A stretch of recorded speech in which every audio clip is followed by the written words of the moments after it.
World of Tires. And McDonald's, where it's Mac time.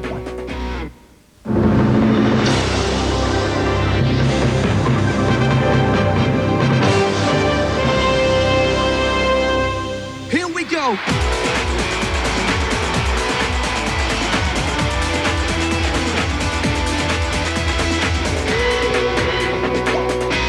Week 2 of the Mitsubishi Challenge sees the Perth Wildcats take on the tough as steel Newcastle Falcons for the second leg of the infamous Doomsday Double at the Perth Entertainment Centre.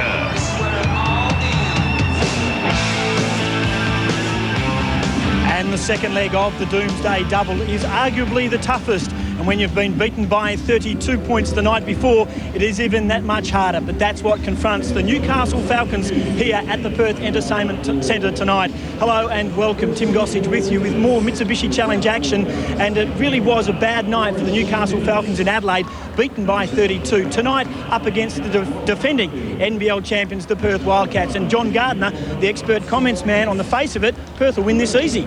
Oh, Tim, it's not that easy. The Falcons, because of that loss, are doubly dangerous. They'll want to break even on this Doomsday Double, and they'll be looking for some very, very good play tonight. The Wildcats have often struggled against this team on this court, and one of the keys tonight for the Wildcats, in my view, will be to exploit their running game. They need to be able to get the ball down the floor and control the tempo of the game. And, of course, conversely, I would expect that the Falcons, because they've recruited a very big team, will want to control the backboards and make sure they slow the tempo down. Mike Ellis will be running the sidelines again tonight. Mike, you'll be sticking your nose in again to both coaches. Absolutely, no question about that. Got to do that, stick it in there, find out what's going on. We've got two very experienced coaches up here tonight. Tom Wisman's medal will be tested this season, though, only having 2 players from last season on his bench. So it'll be interesting to see how he can make these two teams gel. We've got the stats of both coaches there, and if you have a look at that, Wisman in his 7 years is working at about 47% win-loss ratio. As for Adrian Hurley, he's working on about a 67% and doing very, very well. And, of course, the difference between Newcastle and the Wildcats is that Adrian Hurley has the very similar side to he had last year, John. There is no doubt that if you look at the starting five for the Wildcats, it's pretty well set, with Crawford, the veteran, in the power forward role, Trahair in the 2-guard spot looking to take the shots, Grace running the point, Vlahoff the captain, and, of course, the consummate professional in Fisher. And with the Falcons, that is by no means an average starting five, John. Ninnis, McGregor, Hayes, Reese, and the new kid on the block, David Van Dyke. Yeah, they're big, Mike. And, of course, on the bench, Doherty, Philip Doherty, makes his debut game for the Wildcats tonight. A lot of pressure on the young man. I know he's looking forward to it. Gardner in the backup point role. Stewart, good form last week with 20 points. And Matty Earp really in control of the keyway. And for the Falcons, the experienced Lachlan Armfield. A couple of new guys, Lowe and Moore, with McLean, and rounding off the Falcons bench, the West Australian boy, Ben Pepper. And the man in the white shirt to right there is Ben Pepper's father. Ken Pepper and his family down from Geraldton. Ken, a keen supporter of the Geraldton Buccaneers, in which his son Ben played all of his Sky West Basketball League career. So interested spectators for this big game. And they won't be the only interested spectators, John, throughout northern New South Wales. We've got a viewing audience of close to 1 million who'll be watching through our affiliates up there, and hope it's a good one for the Newcastle Falcons. Well, certainly these two clubs have had some monumental tussles throughout the years, both here and in Newcastle. And James Crawford has been part of that, but he's not used to what happened then. Shot rejected there by Van Dyke. Bounce pass into Crawford, and Van Dyke reaching over the back. Jeff Weeks, the referee, he called it. 52, David Van Dyke reaching across. David Van Dyke is the new recruit here for the Falcons, part of 8 new players to their roster this year. Look at the inbounds. They've only got a couple of seconds to get it in. They failed. The inbounds play didn't work. Scotty Ninnis, a new member of the Falcons clan, also bringing it down, expecting big things of Scotty Ninnis this year. And Butch Hayes, desperate to score tonight from the field. 0 from 12 in Adelaide. Disappointing one for him. Ninnis Through the keyway, pass, inside, well played. McGregor knocks it down for 2. First point on the board for Newcastle. Good start for McGregor, young man who played well throughout the pre-season. A native of Newcastle, spent several years at the Institute of Sport in Canberra. Lost his confidence in the last couple of games offensively, so he'll be pleased with that start. Pass from Trahere to Fisher baseline. Crawford, McGregor over the back. And Crawford will be called. Little holding foul there for James Crawford. McGregor already having an impact upon the game. Good defensive rebound, strong, wide-bodied young man. Here's McGregor, 20 years old, 6'7" in the old money. Really looking to make a big play in this big lineup for the Falcons. Playing at the top of the key in a 1-4 alignment.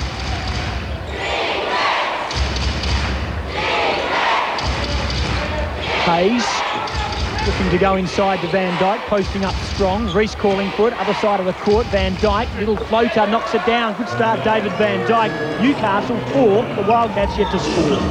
Michael, tentative start from the Wildcats.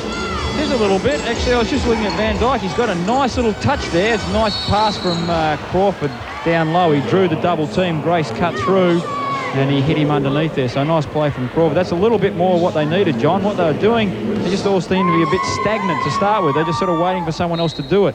So it's good to see they're getting a bit more movement. This time the out-of-bounds play worked. Fisher, I did make mention of the consummate professional nature he brings. Adrian Hurley in picture, just questioning, making sure that the play will be there, questioning whether it was a shooting foul, and of course it wasn't. Fisher made great efforts to convince the officials that it was, but he does better this time with a left-handed layup over the rim. And with that, the Wildcats are on the scoreboard through Scott Fisher. And it's been a tentative opening by the Wildcats. Almost a steal by Fisher. Good double pressure from Trahere. Also, Reese spots up for 3 outside. Knocks it down, Matty Reese. Matty Reese, bit of a journeyman in the league. You know, started in Adelaide, spent some time on the Gold Coast, went to Melbourne, now with Newcastle. Good start for him. This will come up for a Falcons ball. Mike in front of you. The Wildcats are really struggling just a little bit. Their offense is a little bit stilted. Yeah, I think they're just trying a bit too much too soon. They need to come down. They need to make the defense work a little bit more. At the moment, the defense doesn't have to work at all. There's a good hustle play down there from Scott Fisher and Ricky Grace. They're doing well defensively at the moment, putting good pressure on. But just offensively, John, I think they need to work the ball a bit more, let the ball do the work for them, and they'll suddenly find holes in this Newcastle defense. Tim, it looks very much as if the strategy from the Wildcats' point of view is to double team Hayes, the ball handler. The strategy in that case is to try and make him give the ball up so it's not in the hands of the man that will call the plays. Ninnis through traffic. This will be tough. Doesn't fall. Good second effort, Ninnis, but the ball spills to Vlahov. In transition, pass to Crawford. Charge call. Offensive. Crawford will not be happy with that, nor is this good crowd in here. I wouldn't say it's capacity, but it's near to. Nice driving layup. And of course, the thing is that Van Dyke was in position. He was there first, and the official's in a good position to call that. Well, I think two things with that, John. First one is, was he under the basket? And the second one was he still moving his feet to get in position after Crawford had left the ground? And I think that might be the case on that one. Either way, it's not going to make a lot of difference. Wildcats really need to build a little bit. Very early days, of course, only barely 4 minutes gone. Crawford tries again with a nice finger roll through the middle there. That's a much better shot. The Falcons 7, Perth 4. Dennis handling the ball. Hayes, I believe you're seeing out here between Grace and Hayes, two of the better point guards in the league. And certainly they'll be a treat to watch, and they'll have a big impact upon just who wins this game. Ricky Grace with the ball now. A little quiet last week, and of course Butch Hayes is going to do his best to make sure that continues. Mind you, John, whilst he was quiet at the offensive end, I think you've got to give him some good credit for some good defence on Rucker down the defensive end there. Yeah, there's no doubt he had a good defensive game, as did the team on Rucker. I think that they did very well, as they're trying to do tonight with Butch Hayes. Ninnis slashing to the bucket there, comes up with a good move and will get rewarded by shots on the foul line. And he is a slasher, Mike. When he starts and picks the ball up, he can get through there very, very quickly. He's gone right through traffic, and of course the worrying point from the Wildcats' point of view is that there was no help defense. Yeah, he just drives very, very, very well. I'd have to say his weakness in his game would be his outside shot. If you had to have the lesser of the two evils, you'd want him to take that as opposed to the drive because of the two reasons. Johnny can make the basket, but he draws the foul as well. And, you know, as you said, we need the Wildcats to be stepping over there and cutting off that path. So the Falcons are 9, the Wildcats are 4. A little split, 5 points early in the game. Tempo suits the visitors' team, in my view. That's a good backdoor move there. And Trahair did a little better that time, as he would have wanted to do a little moment ago when he missed that bucket. Trahair stepping up in the lineup, consolidating his place. And he's a big two-point guard. He's about a 6'5" guard for a young man of 20 years of age. McGregor shoots over the top. Van Dyke tips it back in. The D, Van Dyke. Not a pretty tap, Mike, but it was effective. Oh, yes, ugly but effective, no question about it. And Crawford's going to have to keep him further up the boards. He's got very long arms, John. If you let him in too close, it doesn't matter if you're in front of him, he'll go over the top of you. Crawford, spin move on Van Dyke. Good test for JC. In off the glass, tough stuff by the veteran. That's a good move by James Crawford. He's really taking it to a guy, I suppose you've got to call a rookie in this league, as if you can call an import a rookie. Van Dyke wouldn't have seen much of James Crawford, and Crawford put it to the floor, took the spin move, and had a very good power move on Van Dyke. Van Dyke's answer is equally as good. Well, we're going to see a bit of a duel here, John. It's going that way. You have a go, I'll have a go. But I think Crawford's doing the right thing, because if we had a look at the game last night, and this is exactly what I was about to talk about, Van Dyke fouled out very early in the game. He's got 2 fouls already, and what have we done? 5 and a bit minutes in the first quarter. This is the real danger, Mike. Exactly. The pride can get in the way, and then people get involved in the individual matchup as opposed to the team game. Out of bounds play works for Fisher. Shot doesn't drop. Trahair going for the saddle over Matthew Reese on the rebound. Knew he got sprung, but you know, it was a good effort anyway. It's not a bad little backdoor play there from Fisher. Had he made the basket, would have been a perfect baseline play. Actually, Tom Wisman, the coach of the Falcons in his 7th season, would be a bit concerned about the 2 fouls, as he would be concerned about that easy turnover. Trahair off to Grace.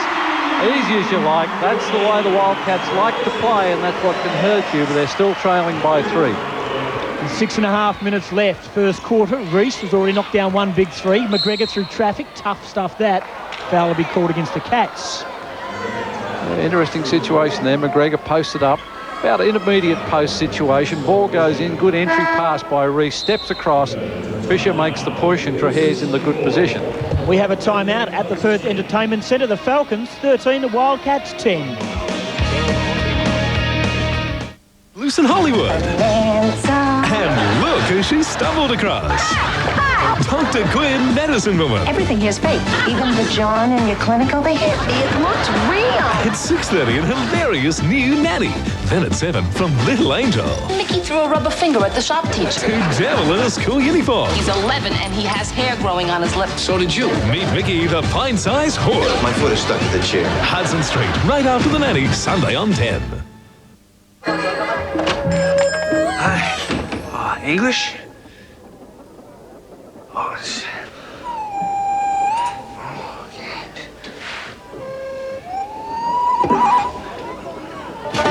Oh, no.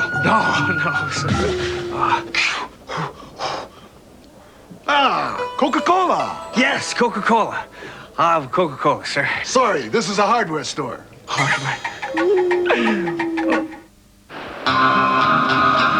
Hey, Paco, what are you thinking this time?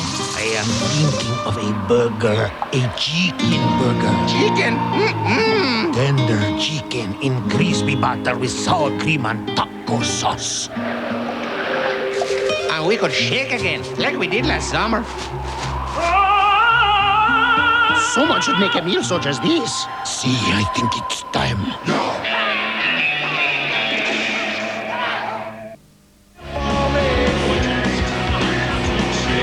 There's a little battle ensuing between Crawford and Van Dyke, and this is the veteran showing the new boy on the block how it's done. Tough stuff. James Crawford has 4. A good strong move by Crawford, and this is what you expect for the veteran.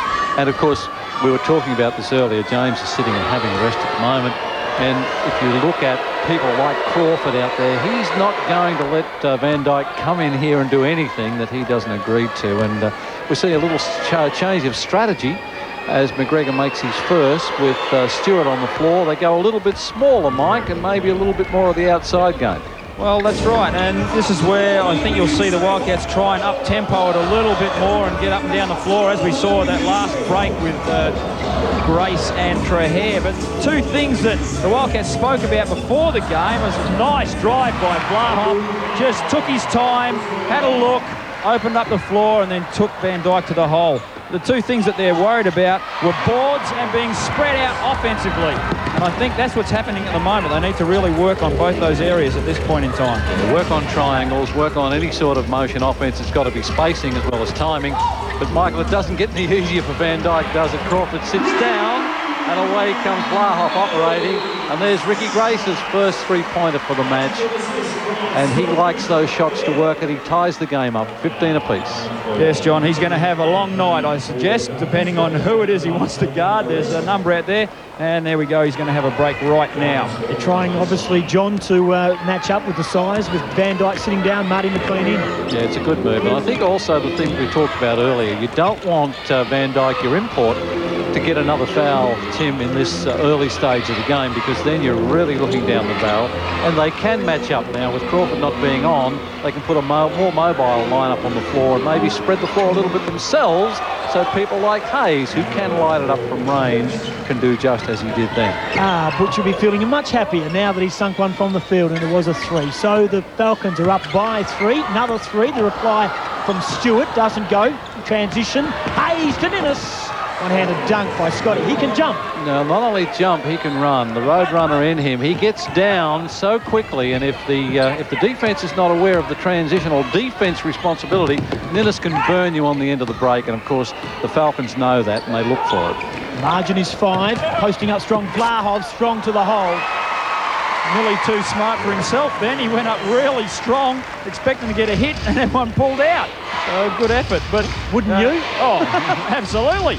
Mate, Ninnis is just so tough in that open court, isn't he? He's just got jets on those heels of his. Michael, I think that the only thing that's stopped him from higher representation more regularly has been his outside game. He is what we call a slasher. He loves to go to the hoop, and he loves to run. Great athlete, Scott Ninnis. Has a championship belt under his career.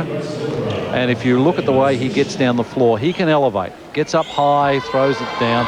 Stewart's smart, didn't get anywhere near him. That gets him pumped up too. He really likes to do that. But John, when he was with Adelaide, I thought his outside shooting had really improved for a while there. But at the moment, he's still content to really take it inside where his strengths are. His minutes certainly did diminish under Mike Dunlap very rapidly, didn't they? Well, the minutes of a lot of people's did that, Tim. He's cleaned out several times, and of course he'd be happy with his start to the season. And obviously Ninnis didn't play any part in those plans pre-season. Ricky Grace to Fisher now. Let's see if the backdoor play works for Stewart, which it does. And we've got a 22-19 scoreline, 4 minutes remaining in quarter number 1. Falcons, McGregor's been posting up strong. Good hands, Grace builds to Vlahoff, and the Wildcats have a chance to level proceedings with a 3 if they do. Fisher in traffic, finds Vlahoff, out to Grace, plenty of time, pass inside to Fisher, wasn't ready for it. They all thought he was going to shoot. Yeah, luck's a fortune, isn't it? He was passing it to, thought he was going to shoot. Yeah, Scotty Fisher was of the same view, as was Butch Hayes, and in despair, Hayes got the hand in there. Both of them were surprised to see the ball come in. Either way, it'll put Scotty Fisher on the foul line. Fisher, one of the better foul shooters in the NBL, let alone the Wildcats, is shooting currently this season at 100% from the foul line. See if we can put the mocker on him. Let's see how good you are, John. 84% from the stripe career-wise. Well, you got him to hit the back of the rim. That's not too bad, I suppose. That's just a little bit of a direction finder, Michael. Actually, John, I'm impressed with the Wildcats so far in this last probably 4 or 5 minutes, where they've really done a good job of finding the open man, because Newcastle are coming and doing some doubling, and instead of trying to dribble their way through it, they're actually hitting the open guy, rotating the ball, and of course a little while ago you saw Stewart underneath the basket, and then that last time Fisher ended up with it. So they really are exploiting that quite well.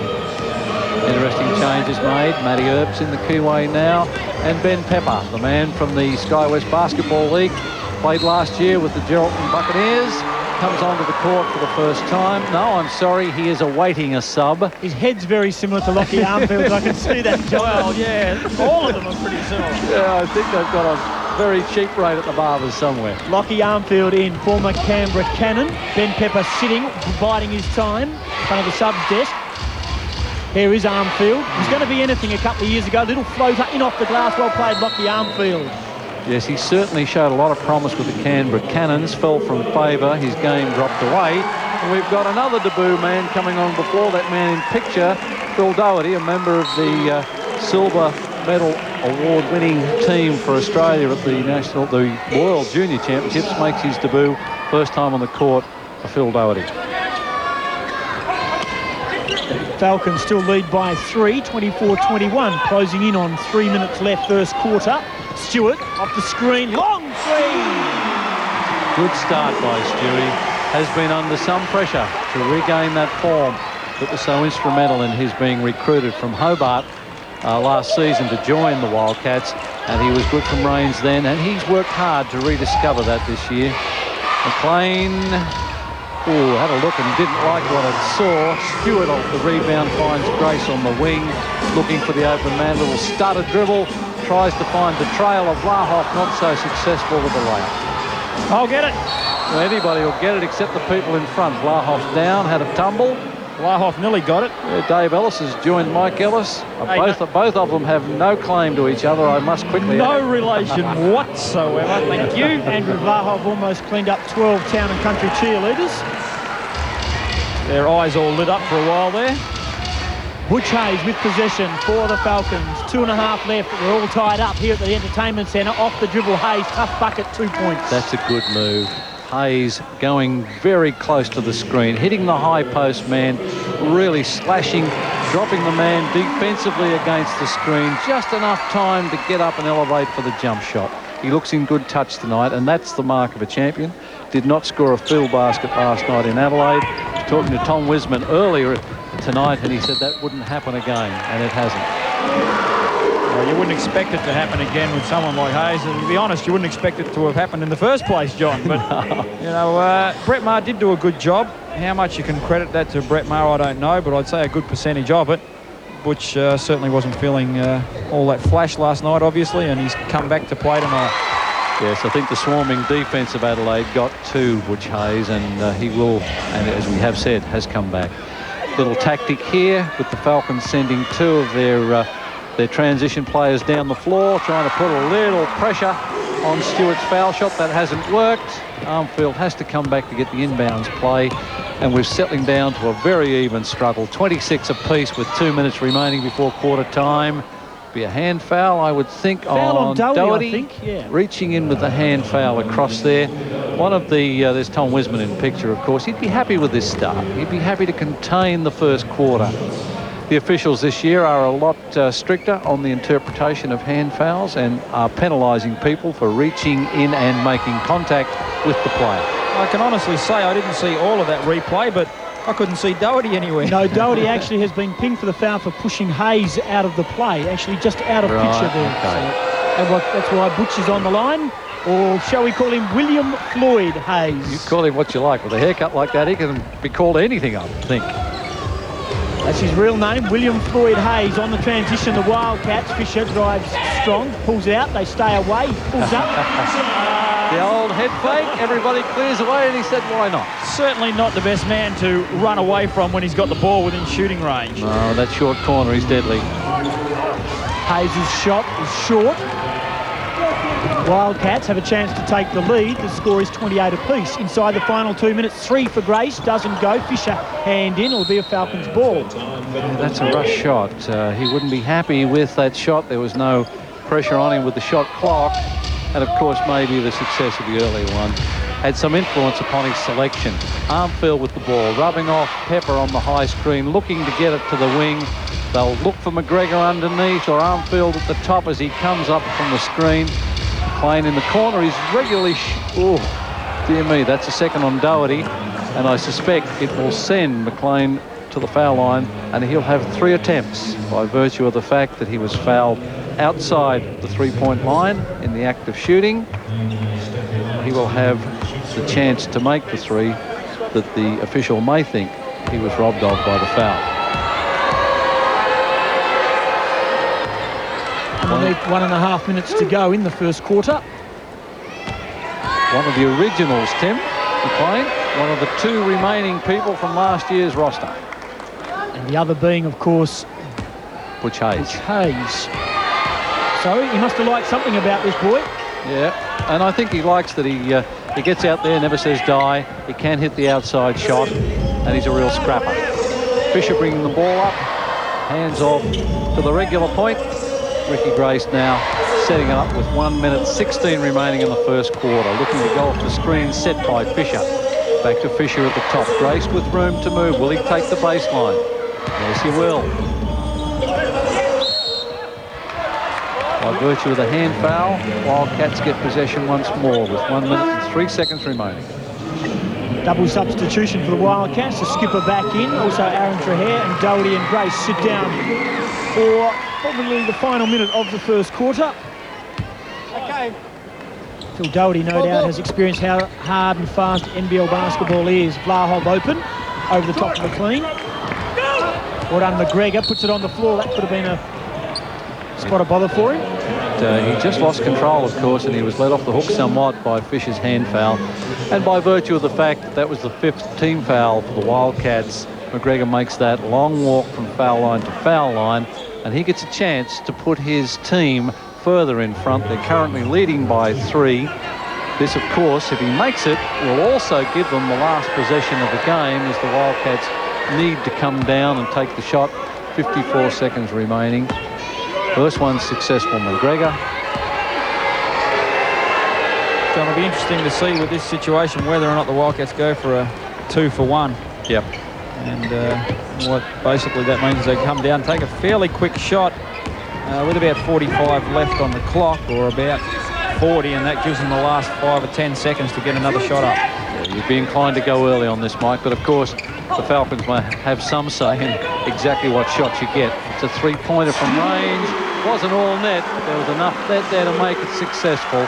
33 plays 31, and you would think the last possession now goes to the visiting team.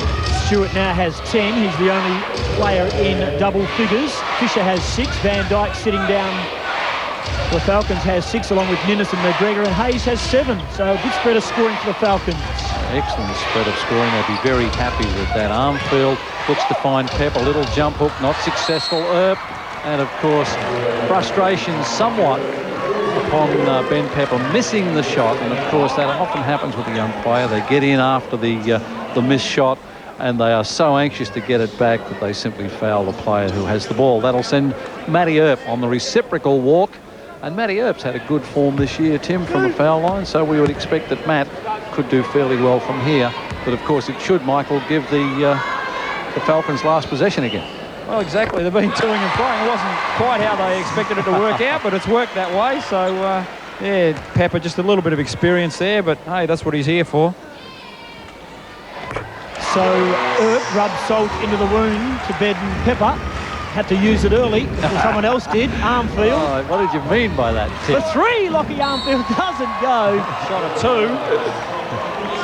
2. 33 apiece. You're not going to sprinkle any more of those out here, are you, tonight, Tim? John, who's got the last possession now? Vlahov scores! No, he doesn't. And somebody's called a foul. Yes! As well. Unbelievable. Hurley's clapping because he called the foul very early. Nice play, that one. Very nice. A long pass by Fisher. Saw Vlahov underneath. Vlahov was very clever. He just grabbed the ball, turned around quickly, and poor old Butch just happened to be in the way. Yeah, and you would have to try everything you could to get out of the way of Andrew Vlahov. But, Michael, we've had about 4 changes of possession in the last 30 seconds. Who can pick this game, and how can you work your strategies out? We're both lousy picks, weren't we?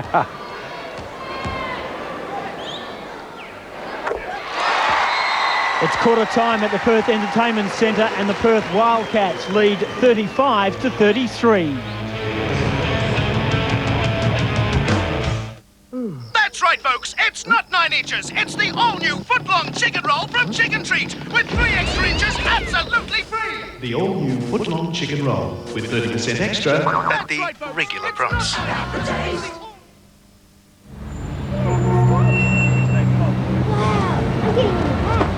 With over $2,000 of added value, including an electric sunroof, CD stacker, and unique escape badging. The quickest way to escape the urban jungle is in a 3.5-litre double overhead cam Mitsubishi Pajero Escape. Please consider. The way some stores put their prices up and down, it's hard to know whether you're getting good value or not. At Bunnings, we don't have sales. We just lowered our prices and left them low. Rush in for the lowdown. Plastic buckets, just 80 cents. 40-piece socket set, only $9.95. Dulux timber colour from $39.95 with a $10 cashback. Soak wells from $12.95. Plastic laundry basket, just $7.95. And 500-gram slug and snail pellets, $2.50. Bunnings, everyday low prices. That's the bottom line. For a frozen pizza to be this perfect, it must be a miracle. McCain Pizza Perfection. Ah, McCain, it's a miracle again. If you're looking for a unique engagement ring, come upstairs to Solid Gold Jewelers. Choose from hundreds of Solid Gold original designs, handcrafted in our studio workshop, so they're perfect in every detail. Or our designers can help you create your own design. You can even individually select each diamond.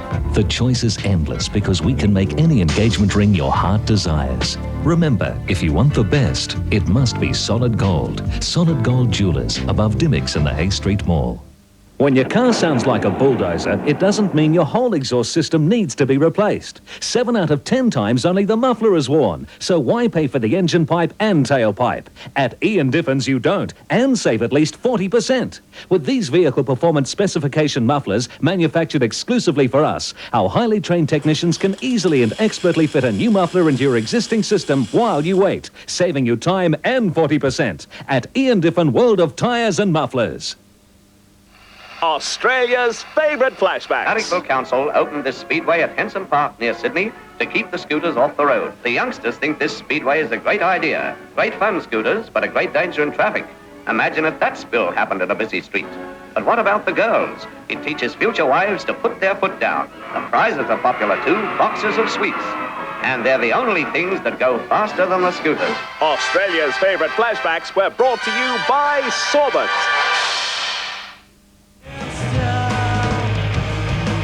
So 2 free throws to Andrew Vlahov put the Wildcats in front, but it was a tough start, John. I think it was a very, very intriguing quarter of basketball, and I think the scoreline is a fair indication of the closeness of these teams, and it was only the vagaries of possession and the referee's call that sees them split. Tom Wiseman would be happy, I would imagine, Tim, with his start, particularly after last night where he was somewhat blasted off the court with a 32-point loss. Wildcats were a little tardy to start, but they came back strongly at the finish. I'm looking forward to a very tough second quarter with both teams settled down. Mike Ellis. Yes, Tim, we've had a bit of an argument there. Tom Wiseman was not very happy. He felt what happened was the clock expired. Andrew Vlahov had his 2 foul shots, and the quarter-time break continued to run down. So then what's happened is because of the way the configuration of the clocks, etc., they can't actually reset it. So what they've done is they actually put an extra minute on. So therefore, that's why we're actually here talking instead of watching boys run up and down the floor. So that's what happened on the court. Wiseman was also not very happy with his players, I might add. So he's not a happy camper at all at this stage. Wouldn't have been better if Tom Wiseman had spent the time that he was arguing, talking to his players, and we wouldn't have had this problem. Well, no, actually, he got the minute back as well, so he's done well. He's done well. Tom Wiseman, one of the... he's a cunning fox, isn't he, John? He must be a cunning fox, particularly coming from Newcastle. But Wiseman out there now would be happy with his team. He has gone back. No, he's got Lachlan Armfield and Moore on the court for the first time, Matt Moore. So he's changed his lineup. He's gone small, and he will be looking to run the ball. Van Dijk back in the game, sat down for almost half of the first quarter, in fact, after picking up 2 early fouls. Interesting, Tim. Van Dijk played through the American college system through the University of Texas at El Paso. Yes, that is the 3rd one on Van Dijk. And Michael, I was going to make the point that that's exactly why he did sit down. He needs to make the adjustment to this league. He also has played internationally in Japan, so he's an experienced player. And, of course, he's now sitting down for even longer, Tim. with 3 fouls right into 10 seconds virtually into the second quarter. He's not happy and he's frustrated. It won't make any difference. Crawford is on the foul line, and Michael, hence the strategy of Crawford going at Van Dyke at every opportunity. Well, that's the difference between a 400 gamer or near on 400 gamer as opposed to what, a 2-gamer? Yeah. Well, this is his 3rd and Crawford's 405th, so there's a disparity in that, but they haven't lost a lot in size. Matt Lowe is now on the floor, and he's a big man, 6'9". Matt Lowe, quite inexperienced, played at the IAS for a couple of years and then tried out for the Sydney Kings from the New South Wales country region. He's a big, strong boy. Big being the operative word. Moore through traffic. Baseline is Hayes, a little looper. Doesn't fall. Have a chance again. Armfield in the corner to Moore. Gets past Fisher. Armfield again. Little feint in the paint. 2 points. Good stuff. Lock the Armfield. He penetrates well to that keyway, Tim, and when he got in there, he had that little looping jump shot because he's used to the big hands of the inside players coming to him. And Lachlan Armfield's playing quite well tonight so far. Trahere isolated on Hayes. Blahoff with the ball, steps it out. Ooh, that'll be one on Hayes. That'll be on Hayes for coming down, and it was touch and go. Hayes was in a reasonable position. I suspect he couldn't do much else. He was there to help, but he got into trouble because he reached forward. He was pretty close to being under the cylinder of the basket as well. What's that on Butch Hayes? He must be 3 as well. So there's a little danger sign out there. He, of course, Michael, could protect that 3-foul situation, I think, a lot more collectively than Van Dyke. Exactly. I think the wall would take much more advantage of Van Dyke's position than perhaps the guards. He can tend to sag off a little bit more than what the big guys can. And Tim, this is often a strategy in this game. It doesn't just happen. Coaches will exploit the foul count of the opposition, and they will send the ball to the opposing player, and they will try and take the ball at them as often as possible to get them into foul trouble. That has a huge effect upon the opposition. Psychologically, they get a little softer, they're not quite sure what to do, and it takes away their edge. Hope you're enjoying the action on 10. McGregor from the corner knocks it down for 3. Thank you. Scotty McGregor, they call him Magoo, but he certainly had his sights set on the 3 from the corner. Thanks for coming. Playing well. I'll tell you now, John, sorry, but just watching... It's not going to be long, Mike, is it? No, it's going to happen fairly soon, and we've got a travel called on Crawford down low. Down low, sorry, I didn't mean that, but I was just watching Lowe and Crawford is nowhere near having his same way that he had with Van Dyke. Lowe is a very strong lad in there, and he's pushing James around a bit. Doesn't matter, Michael, but by the same token, Matty Lowe does have a wide body, and that's not necessarily going to help James Crawford. Sometimes he struggles with the wide-bodied, strong people that take him down low. The Falcons have a 1-point lead. Little floater by Ninnis. Good effort underneath by McGregor. 10 points for McGregor. First one of the Falcons to reach double figures. He's had a good quarter, coming out with a 3 and then a 2 on a putback. That makes the 5 out there. 37 of the Wildcats. They trail the Falcons, who are 40. Plenty of space, plenty of timing. Captain Blahoff with a little pump fake, steps up. We'll have a foul call here. Don't know that McGregor could have done much about it, Mike. You were closer than we were, but Blahoff did take him to the middle, and he was stepping across, wasn't he? Yeah, he started to step. It looked like he lost his footing a little bit. He didn't quite get that big step across there to get there first. Started to lean, and then he was gone for all money after that. There is some conjecture over the score line at the moment. We'll work that one out. There's some conjecture whether it was a 3 by Scotty McGregor from the corner. So we'll work on that. Fisher with the ball for the Wildcats into Crawford. Lowe's done well since he's come on. Vlahov, baseline, Fisher. This will be the first one on Lowe, is it? Yeah, he's not happy either. No, he's not happy. Of course, the difference in that is when Crawford came across, Lowe started to armbar, using the forearm, pushing out. Tom Wisman calls a timeout here at the Entertainment Centre. His team lead by 3, 40-37.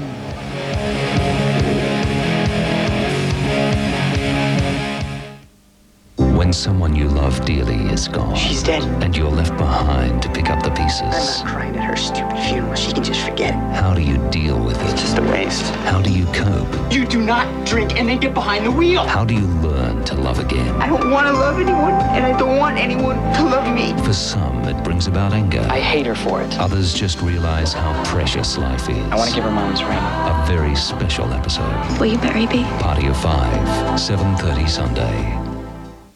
That's right, folks. It's not 9 inches. It's the all-new foot-long chicken roll from Chicken Treat with 3 extra inches absolutely free. The all-new foot-long chicken roll with 30% extra at the regular price. The thumps and bumps of everyday driving can easily put your wheels out of alignment, making your steering erratic, unsafe, and causing costly premature wear like this on your tyres. This month, Ian Diffin will expertly correct your wheel alignment for only $25. Using the unique Servex laser light equipment, Ian Diffin's highly trained technicians can correct your alignment with exceptional accuracy in less than 30 minutes, making your driving smoother, safer, and extending the life of your tyres for only $25. Touchdown, Planet Hollywood.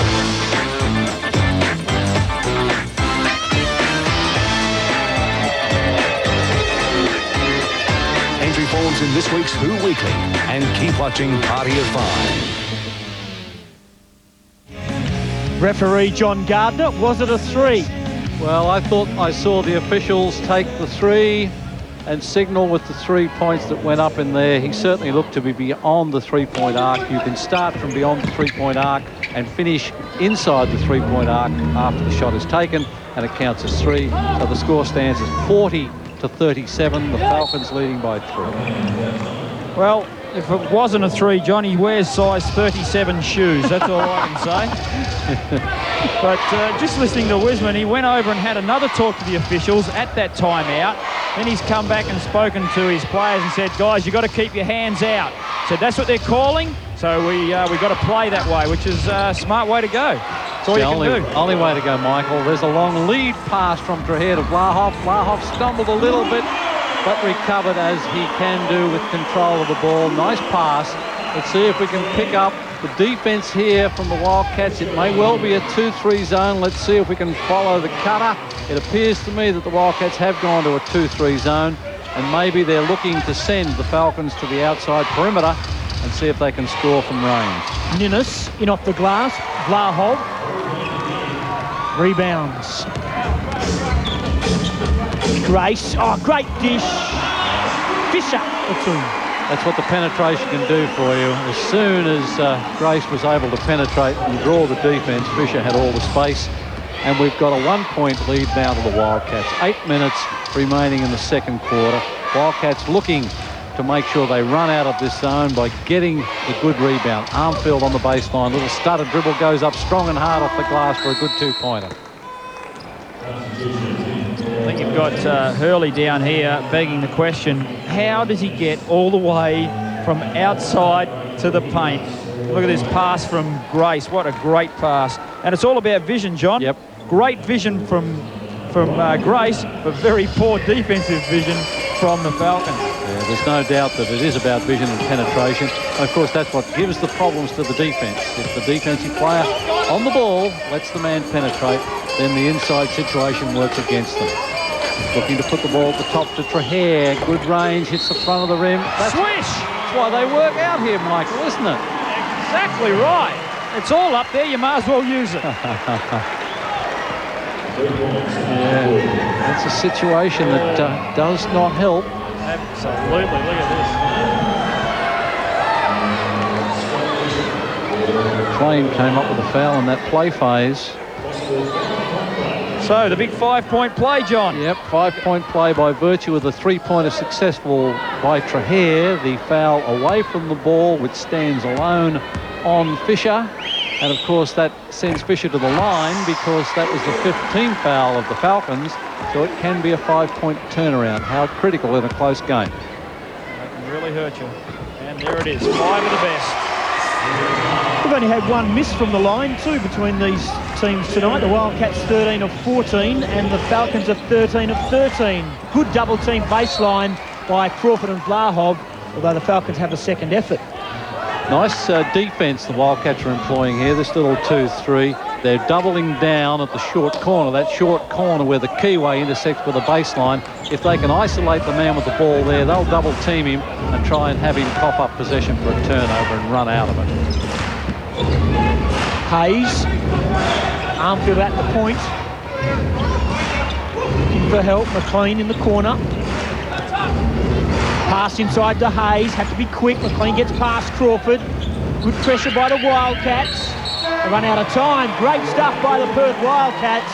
Coaches just love that, Tim, because what happens is, of course, you take away the opportunity of a score from the team that has the violation, and you get a chance to score at the other end, so you can talk about maybe a 6-point turnaround in that situation if you take 2 3-pointers, and we just saw a 5-point play. So coaches just love that desire and application where they cough up a 30-second violation.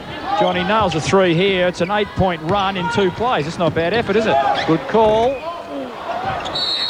That'll be on Doherty, I think, reaching in. You thought you were close, Ellis, didn't you? I nearly had it. I nearly had it. I must have a go of Blahoff about that. He heard you, Mike. Philip Doherty reaching across the top here over McLean, and he'll come up with a foul. That will be Doherty's 3rd foul. A little bit of nerves there for the young man. He's anxious to do well, and he will do well. He's potentially an excellent player. So the Falcons need to score. McLean gets around Blahoff through traffic. With McGregor being good. Hayes, tough shot. Woods doesn't go down. Fisher with a rebound. The Wildcats in transition. Pass out to Stewart. Gardner at the trailer. Pop it down. Doesn't. Close. It was a shot that had to be taken. Got to make it though.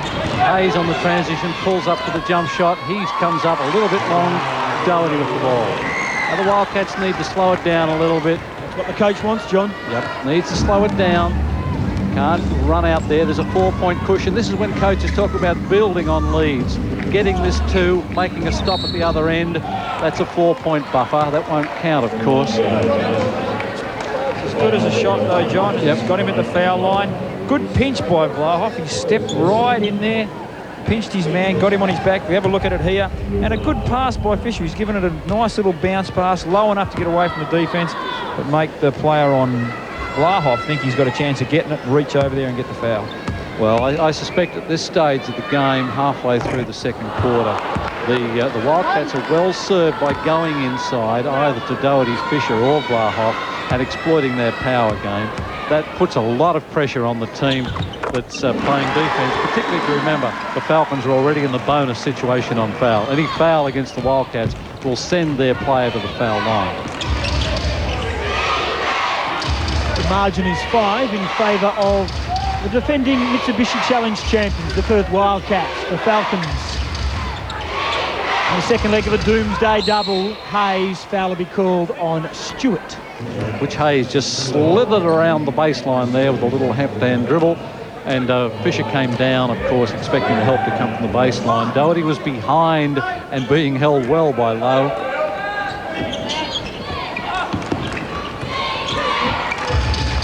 Armfield for 3. Range, that's good.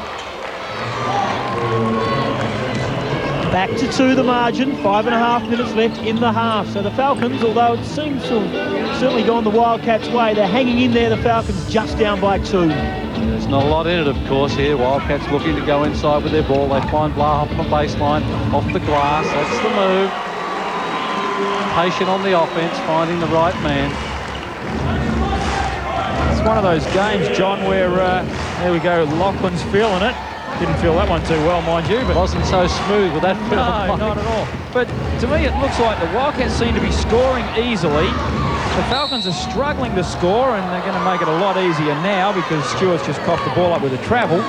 Yet, you know, it's only a 2-point or now 4-point game. You know, it's funny how it always gets like that at times. It's the intrigue of the game, isn't it? You know, we were talking about the coaches. Hurley wants the game slowed down. He wants to go inside where his strength is. He'll take the easy transition bucket, but then he wants the defence to work. And at the other end of the floor, there's just a sense there from some of the Wildcats players that there's an easy shot, and that's what made Stewart get into that travel situation. Some good minutes by Matty Lowe and Scott McGregor, and they sit down for a deserving break. Ben Pepper checks back in, as does Van Dyke. the new import for the Falcons. McLean bounce pass to Pepper. Great stuff, Doherty. Will be called for the foul. That's his fourth. I suspect you might see a couple of changes now. That'll be Doherty's fourth foul. Nice strong move by Ben Pepper, low on the baseline there, looking to do what he had to do. So Ben Pepper on the line. You'd be surprised. His nickname is just Ben. Nothing. He knew that you were checking on that. Surely he could come up with something better with the surname of Pepper. But he's from Geraldton and... he's 100% from the foul line. He was 66% from the foul line during the Sky West Basketball League last year, which is the most relevant stat we have on Ben. Big time for the young man, playing in his home state, playing for the Wildcats, playing against the Wildcats, I should say, and would want to do well. Stewart, great stuff. Pepper and Van Dyke. Varhov mops up and rolls it in. Wildcats lead by 4. 4 minutes remaining before half-time. Armfield, who's been one of the picks for the Falcons so far in this second quarter. Ricky Grace got a hand, deflected the ball off Butch Hayes' foot. So once more, we see a little relaxation of the pressure on offense, a little bit of defensive sleight of hand by Ricky Grace. Wildcats get possession again. Varhov has 13. Stewart and Fisher have 10, and the only one in double figures as Varhov goes to add to that. Grace, good second effort. Grace will turn around, doesn't go this time. McLean mops up. On the transition, Newcastle running the lanes was Armfield in off the glass. Armfield has done well, Michael. That's his 13th point, I think, for the game. He's done very, very well, shooting at about 62%. Well, we mentioned at the start, John, he's an experienced player. You know, he's got some good skills, and it's a good opportunity for him to come back and get going again. And he's certainly done that. And it's good for any coach, as you would know, to have a player that can come off the bench. So he's come off the bench and given him 13 points in the first half. That's a great effort. Nice pass, good idea. And of course the Wildcats now lead by 2 within the last 3.5 minutes of this first half. Wildcats stuttering a little bit, lost a little bit of momentum. Defense has been okay, but offensively have struggled a bit, but you've got to put that down to the Falcons. They're playing some very resolute defense. Oh, there's a hand foul by Earp reaching against Pepper. These guys would be very familiar with each other, Tim, having played so often against each other. Matty Earp playing with the Burswood Redbacks in the State League, so we once more see the referees penalising hand fouls. James Crawford checks in for the skipper Andrew Varhov, sits down with a game high so far, 13. Stewart 10, Fisher 10, Armfield has 11, and McGregor has 10. The Falcons. 3 minutes to go in the half. They trail by 2. Playing low in the corner, penetrates, finds Hayes. Back to Armfield, and why wouldn't he take the shot? He's been there all night. And Adrian Hurley wants to have a timeout, talk to his players. They're down by 1, 51 to 52.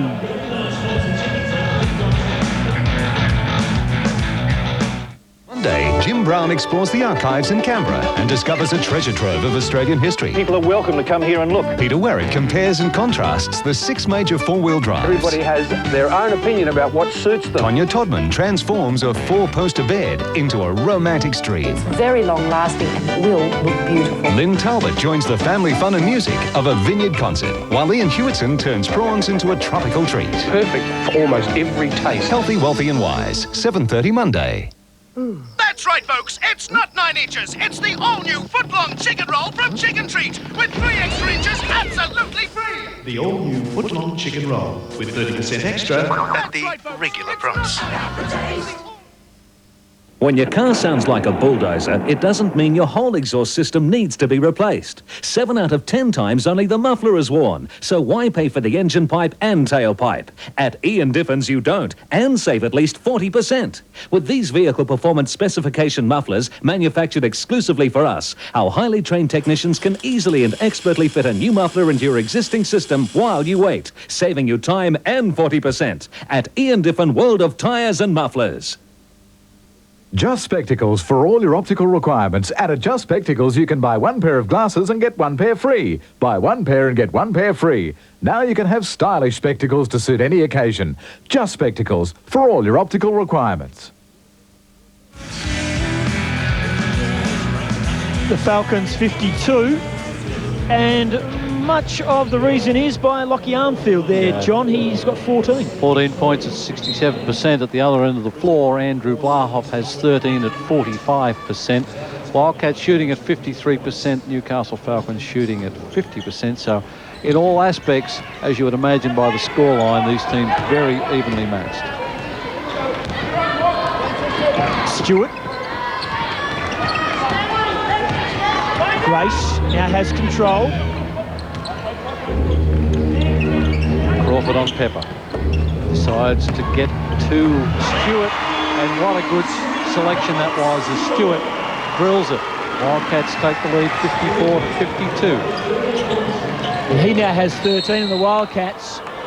Oh, boy. Tim, sorry about that. That's just, you know, silly fouls. Yeah. Just the old hand in, just a little bit over-ambitious, wanting to go and do the right thing and get out there and hustle defensively. But, gee, put your hands in your pockets, guys. You know that.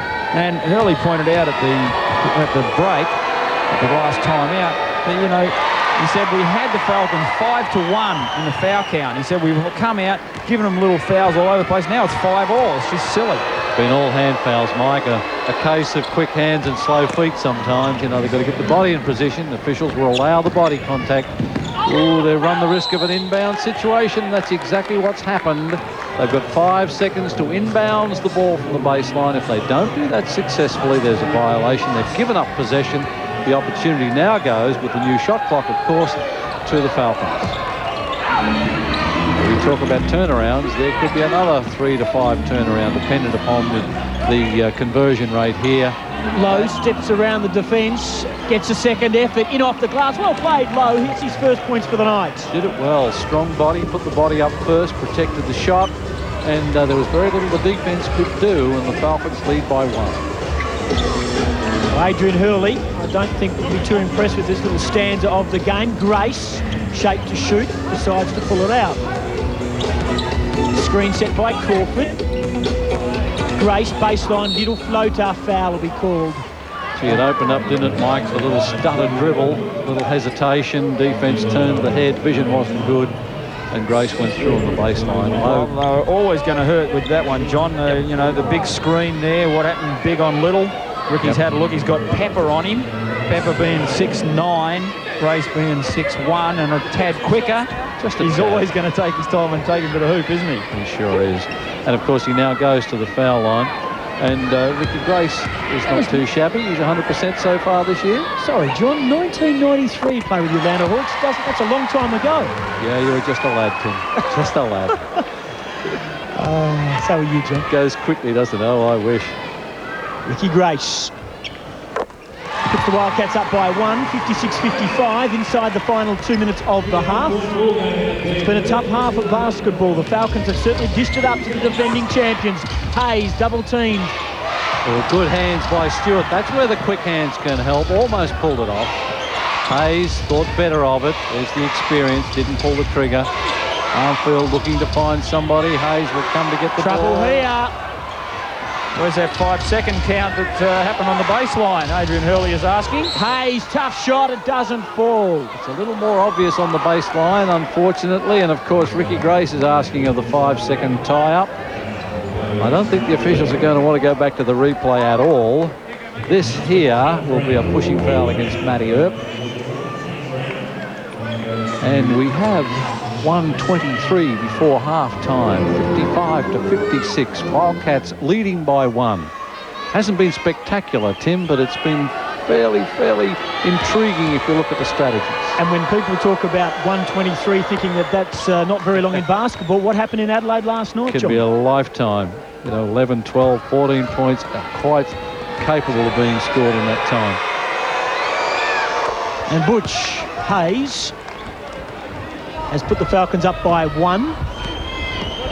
So, surprise to many, really.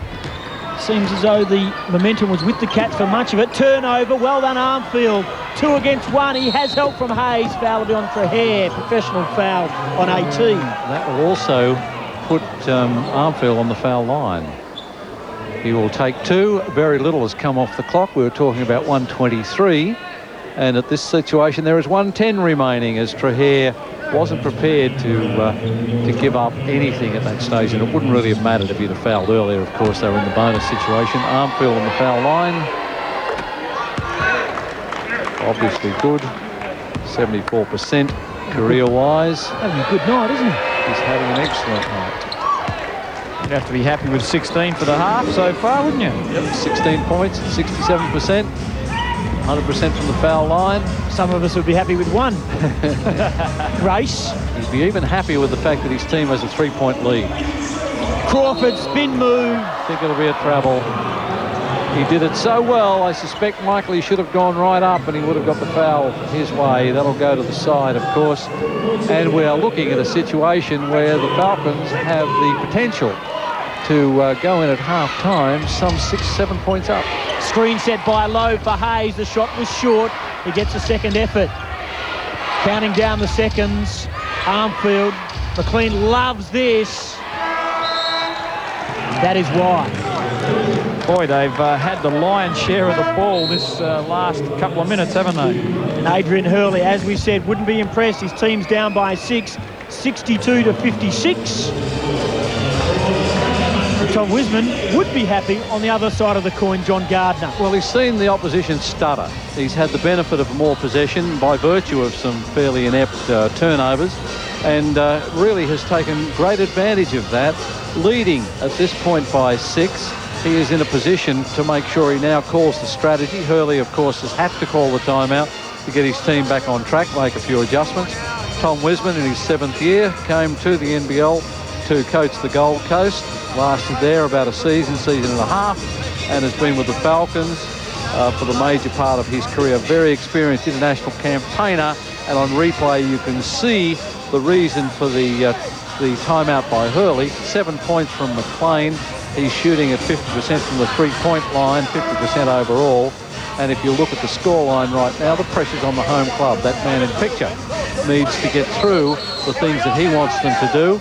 He needs to be able to take possession. He should have the last possession. But as Mike said earlier, Tim, they may come down with a 2-for-1. May go inside early and then hope to get another shot in the play. He just stuck his beak into Adrian Hurley's timeout. And what did you decipher from that, number 6? Well, Adrian wasn't all that happy just quietly. And what a surprise, what a surprise.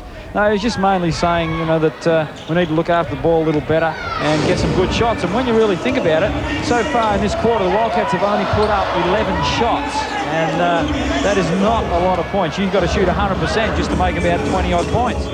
Falcons gone to a zone here, a 2-3 zone, trying to match up with the guy in the corner. We've got a travel called on Grace, so it's all academic because what happens now, of course, is the Falcons have got 22.2 seconds to do what they like and take the last shot.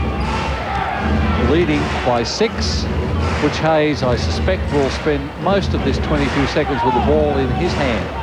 They'll take a give-me layup. They're laying flat. They're sending everybody low on the baseline, allowing Hayes to operate. He finds Armfield in the corner, and Pepper almost put it back. And the halftime hooter sounds here at the Entertainment Centre. It's the visitors upstaging the locals, 62-56. The gap is 6. Wisman is happy. Hang on, the premier blockbusters are here, now, and only on 10. Run! Sylvester Stallone. You're not gonna die. Cliffhanger. Gary Oldman. Anthony Hopkins. I give you life eternal. Bram Stoker's Dracula. Tom Cruise. Demi Moore. Jack Nicholson. You can't handle the truth. A Few Good Men. Bill Murray. Groundhog Day. Don't drive angry. Give me movies. Give me 10.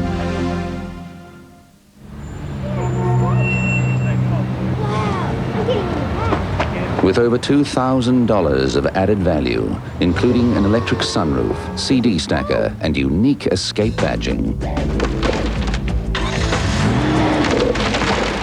The quickest way to escape the urban jungle is in a 3.5-litre double overhead cam Mitsubishi Pajero Escape. Please consider.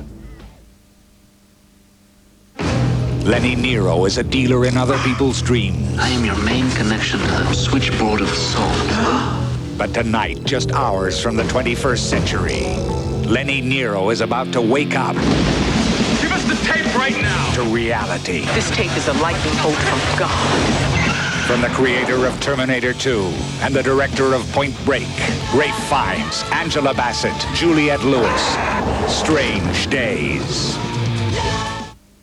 The way some stores put their prices up and down, it's hard to know whether you're getting good value or not. At Bunnings, we don't have sales. We just lowered our prices and left them low.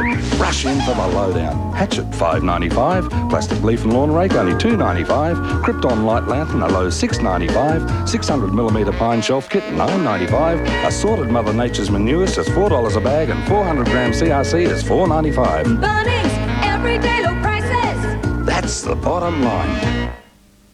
That's right, folks. It's not 9 inches. It's the all-new foot-long chicken roll from Chicken Treat with 3 extra inches absolutely free. The all-new foot-long chicken roll with 30% extra at the regular price. The thumps and bumps of everyday driving can easily put your wheels out of alignment, making your steering erratic, unsafe, and causing costly premature wear like this on your tyres. This month, Ian Diffin will expertly correct your wheel alignment for only $25. Using the unique Servex laser light equipment, Ian Diffin's highly trained technicians can correct your alignment with exceptional accuracy in less than 30 minutes, making your driving smoother, safer, and extending the life of your tyres for only $25. Just another Saturday night on the town. Anybody got change for 100? What are you watching you're doing, you lunatic? Friend here has hypothermia. Hypothermia. Sold us a hair with a cake around it. Seinfeld, 7 o'clock weeknights. Continue doing the job. So that scoreline doesn't all go well for the Perth Wildcats at half-time, despite the efforts of Anthony Stewart. John Gardner, take us through the match stats. Well, if you look at the stats here, 54% from the field from the Wildcats, 47 to the Falcons. That's 18 from 33, 18 from 38. Foul shooting fairly good from both clubs. Three-point range, 55 from the Wildcats. They're 5 from 9 against 46. The rebounding has parity, and that's the thing that the Wildcats have to be careful about. They can't allow the opposition to get in front. The turnover count is something that would worry the coaches, particularly from Adrian Hurley's point of view with 9 to 6. Let's see how the Falcons, who lead at half-time, will assess this second half through their coach, Tom Wiseman. Well, we're going to have to continue doing the job on the boards that we're doing. They're a very strong rebounding team. We can't let them have second chance opportunities. We got to really focus on winning the battle of the boards. We got to take care of the basketball. The turnovers are what hurt us at various times.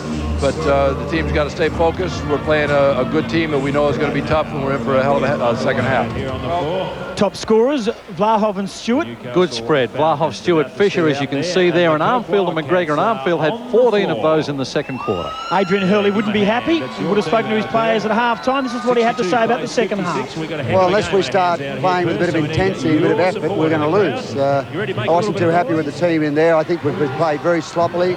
We've had 11 turnovers. Some of our big players just aren't rebounding at all. I think that there's a lack of respect and lack of effort out there unless we do something about it, and the players have to do that. I don't think it's anything tactically. It's just the intensity, the effort, the communication. The togetherness is not there. I think they're just expecting to win.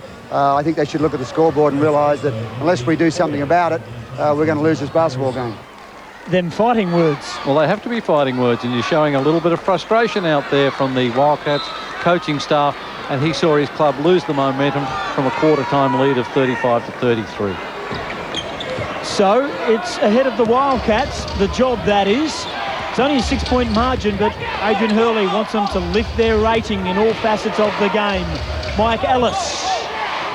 Well, Tim, when you have a look at it, you know, Newcastle done a pretty good job considering Van Dijk, the man with the ball right here, spent a lot of time on the bench, as did this man with the ball, Scotty Ninnis. They spent quite a considerable amount of time on the bench during that first half. And actually, while we're speaking about it, so did he. Yeah. Paddy Reese, you're referring to, yes. And a good start. And that really takes it out to a little 8-point cushion. It's probably as big a margin as we have seen in this game. and the Falcons would be happy with that start. Wildcats have got it all to do, and that's not the way they want to do it. The idea was fine, the execution was less than acceptable. So the score is 64 Newcastle, 56 Perth, and the crowd, and it is a big one here at the Entertainment Centre, is very quiet. Yes, and there's nothing better than take the crowd out of the game than the opposition be 8 points in front and playing with a bit more confidence. And there's, oh dear, you would have seen a huge effort from the Falcons bench if that had have gone down. Van Dijk just a little bit short on that, Mike, but got up. Well, the reason he's short, look where he took off from. My goodness, he was a long way out. He's using the foul line as a starting line on his jump. And just off a couple of steps too. I mean, it wasn't a bad effort. And of course you could see Van Dijk spending a lot of time on that bench, Mike, as he did, coming out being all fired up. First time for the Falcons in the Entertainment Centre. He knows they're the reigning champion. This is only his third game in the NBL. Had a sad and unhappy start to the game with those early fouls. He could be a big factor in this third quarter. Well, if the Wildcats are smart, they're going to do exactly as they did in this first half, and that's get the ball in low to Crawford, make him go to work, and get Van Dijk down on the bench again where he needs to be from the Wildcats' point of view. Well, let's wait and see if that's the strategy. Double-digit lead or deficit, depending who you're cheering for. Vlahov, Trahere, bounce past Vlahov, spin move, left McGregor in his wake. I still believe that's where they've got to go. In low on the block, have Vlahov, Crawford posting up low and operating out there in a one-on-one situation. Van Dijk with a pump fake, and that's from range. No, unsuccessful. He's not too shy, Mike. He'll take the shot. No, not at all, but he's got a nice touch too by the look of him, John. It's something that I think as he gets used to playing with the rest of his teammates, they'll get used to giving him the ball there and letting him take that, Jay. That's the fourth foul on Butch Hayes. A little unfortunate foul. You can see Fisher coming across. Hayes has reached across trying to pick the pocket. Got a bit of the elbow in the time that he had the ball. Trahere from the inbounds doesn't go. Reese, good rebound for the Falcons. They're away. Hayes in control. Pass to the corner. Nina spots up. Misses. Home club at this point. Just a subtle little push there with the forearm. Hardly worth the effort, says Scott. Oh, that'll be an offensive foul on Hayes. That will get some sort of reaction from the bench because that's the fifth on Butch Hayes. Keep in mind one more. He only has one more to give. I think you'll find an instant substitution. The arm bar went out. Smart move from Ricky Grace. He took the spin move into consideration, got to the position fault first. Hayes is not happy with it because he's not going to see a lot of time in the remainder of this quarter, Michael. No, he certainly won't. Tom Wisman will hope that Moore will be able to take up the slack in the meantime. And you can understand why Wisman's up on the floor saying, why isn't that a charge when it was one down the other end? But you'd have to say how much Academy Award was in it. Yeah. Moore with the floor taking over the point role. Young man who was recruited, played for some time with Bruce Palmer in Brisbane, and went to school in the States. And there's Van Dijk having some impact on the scoreboard. Falcons lead by a double-digit 10 points. Pass inside to Crawford, hand in Van Dijk, Ninnis on the break. Bounce pass back to Reese. Vlahov does well, has to get rid of it. Moore takes possession. The numbers favour Newcastle from the corner. Ninnis. Oh, am I hurting you? There is no doubt that right now the Wildcats are struggling. We've got a few signs out there. Fisher looks to be struggling athletically at the moment. Might have sore feet. He did have some problem with that early. And I believe throughout the week he had a fairly tough removal of a tooth or treatment of a tooth as well. So that could be impacting upon his performance. Stewart trying to check in to the game for the Wildcats. Reese, they're down by 13 Perth. McGregor into the corner. Ninnis hurt them from the outside. Van Dijk loves this range but hasn't found it this time. Fisher away in transition, the Wildcats. Grace, the trailer, through, hand in by Ninnis, who'll be called for the foul. He's not happy. Unfortunately, Scotty Ninnis doesn't agree with that call. It's only his first foul, but we haven't seen a lot of players agree with the calls over the years. Ricky. I'd hate to be relying on my wages for every player that agreed with the referee's call. It's a fairly obvious stat to find a player that agrees with the referee's call. But Ninnis there was caught a little bit for speed as Grace went through on that favoured left hand. possession has been given to the Wildcats. The count has started, 5 seconds. Grace goes low on the baseline. Another travel for a travel. Now that's Peter Lucas again. Now Peter called the travel on Ricky just before the end of half time, which gave the Falcons that last shot. So that's a couple in a row now. Ricky's not too happy about it either, I can tell you, by the look on his face. No, I think you'll find a substitution, Michael, because once Ricky starts to worry about the officials, his mind goes off the job. He's got to stay focused. A little step around move by McGregor, unsuccessful. Blahoff with the rebound. It opened up for McGregor too. Probably could have made the bucket. Grace, he's run straight into Van Dyke. Size difference there. They're away in transition. Moore has Ninnis to his left, hand in Vlahov. And one referee, change. Sorry, Tim, we've got Cliff Brett on the baseline saying that's Wildcats ball. And the other two officials, Weeks and Lucas, have immediately blown the whistle and said, sorry, son, I think we've seen that a little better than you. And I reckon he's wrong, because I reckon it was a Wildcats ball. I reckon Moore was the last to touch it, but that is history. Well, if we can give you a whistle, Tim, we'll try and get a call out there. It always bemuses me that the closest referee often gets overruled, and I find that hard to believe. But anyway, Ninnis, inbounds, tough shot, he'll miss it, he does. Stewart, rebound, the Wildcats need something special. They're down by 13, 71-58. Stewart to Vlahov. Grace. Oh dear, Ricky's spent it before he got it. He's not on the job, that'll be on Ninnis. He's quick, John. He just dives on it, doesn't he? He sees a loose ball and he's after it. He's very bull terrier-ish. Oh, Ricky Grace sits down. They'll give him some time to refocus, let him relax, talk about the problems or leave him alone. But either way, just consolidate a little bit. That's the 4th team foul for the Falcons. Of course, any more they'll be penalised by foul shots. And they certainly have taken the momentum and they're really playing as if they're the home team. Stewart, little dish to Fisher, well played Stewart, he was in the air, had to give it and did, and I'm still bemused by bull terrier-ish. I didn't know it was a word. Bounce past the Van Dyke, doesn't go. Vlahov, captain's inspirational stuff, and the Wildcats have a chance to reduce this gap, which is 11.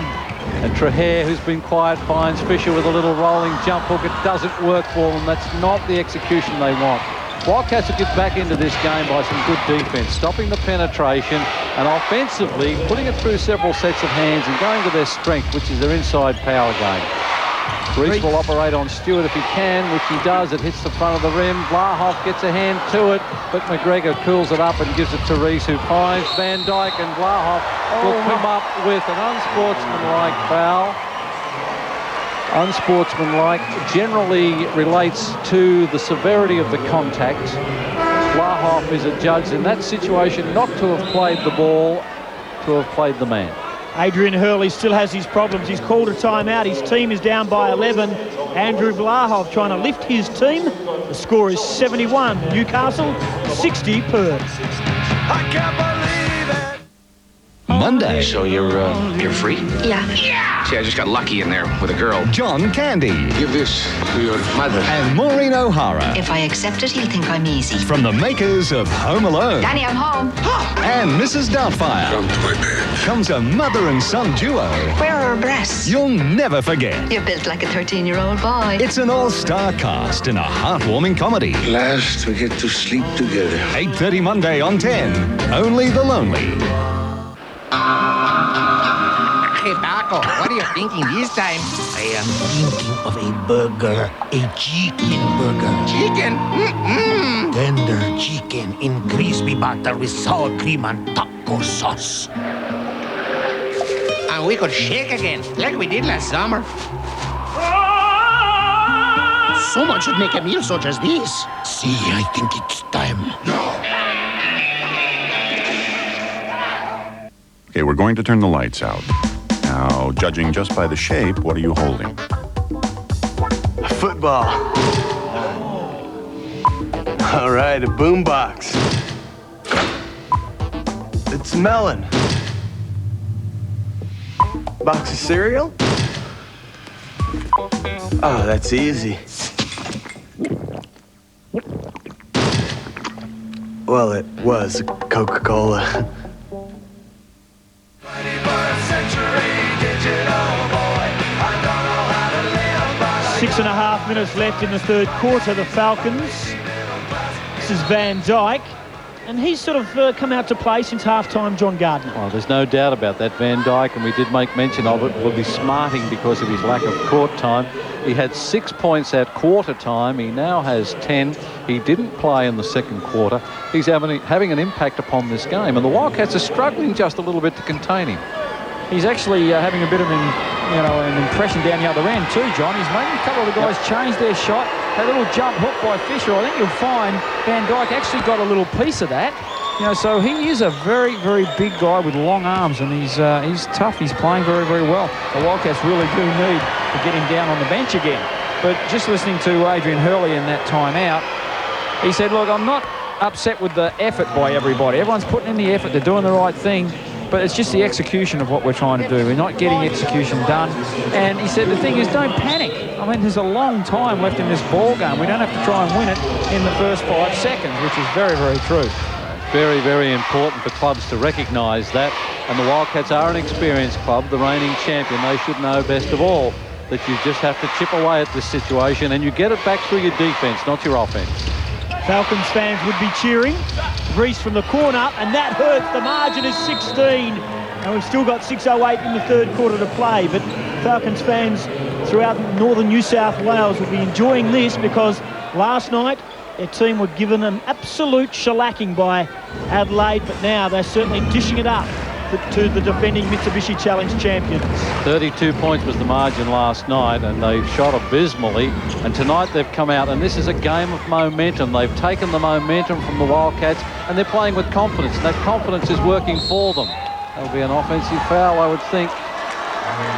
Yep, that's what he's called. That's funny because Moore's down here jumping up and down. He saw Cliff Brett do the push sign, and he's think that he's caught it on Van Dyke. He didn't realise that Ryan had actually let go of the ball. Therefore, it's a foul after the shot. Consequently, it's a push, not a charge. Or so the referees like to call it that way anyway. In my term, it's a straight old charge, John. That's right.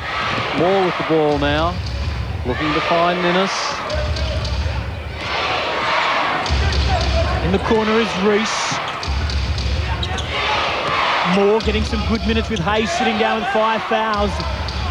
Reese has come to play in the second half, and he now has 10 points. He's another one. He's the 4th Newcastle Falcons in double figures. And playing with confidence and shooting from the outside, which really hurts the defence out there and opens up the middle for people like Van Dyke.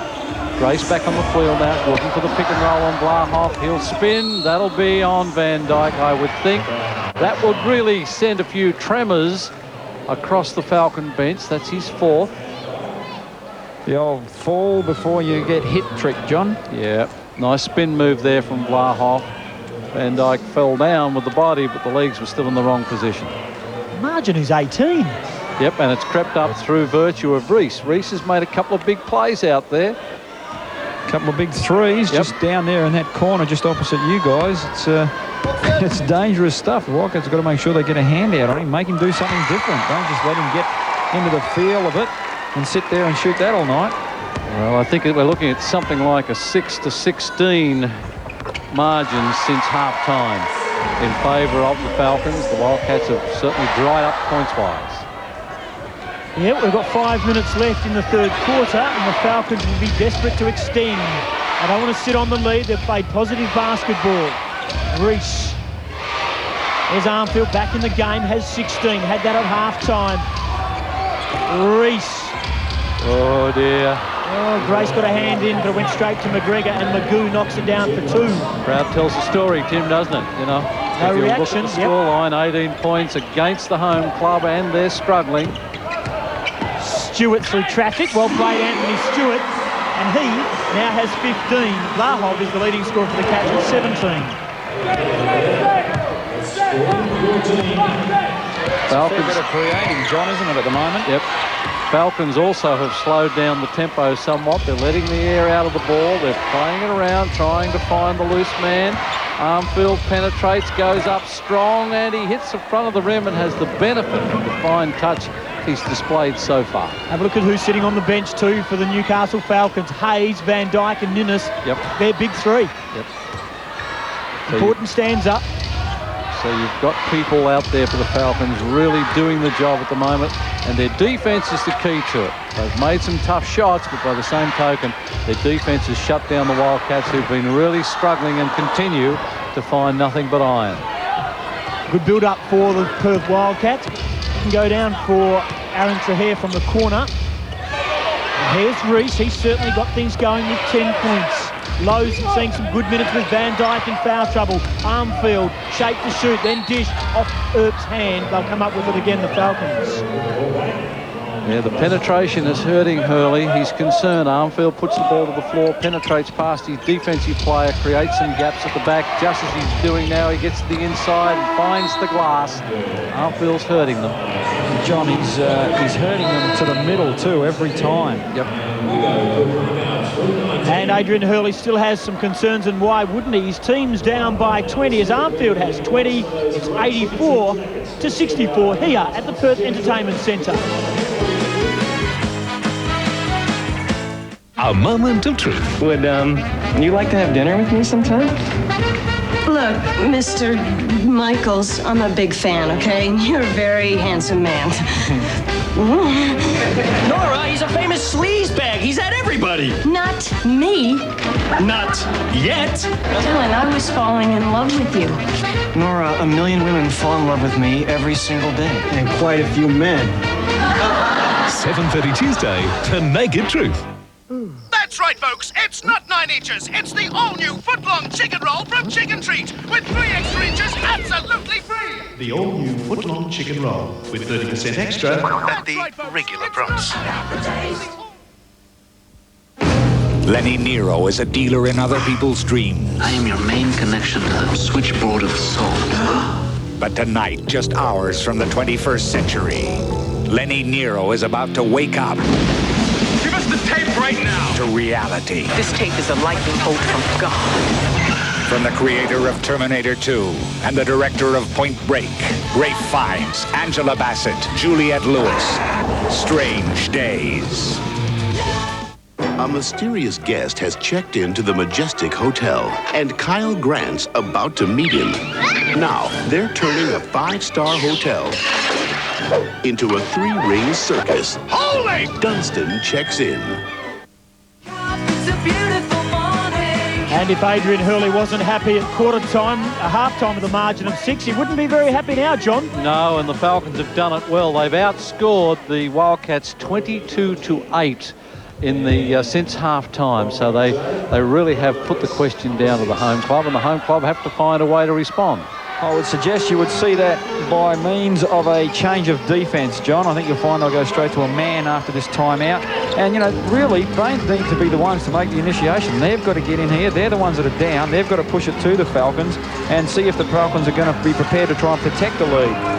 Stewart gets it out to Ryan Gardner. It doesn't fall. The play was strong. Pass out now to Moore. 2 against 1. He takes them on. Reese gets rid of Stewart.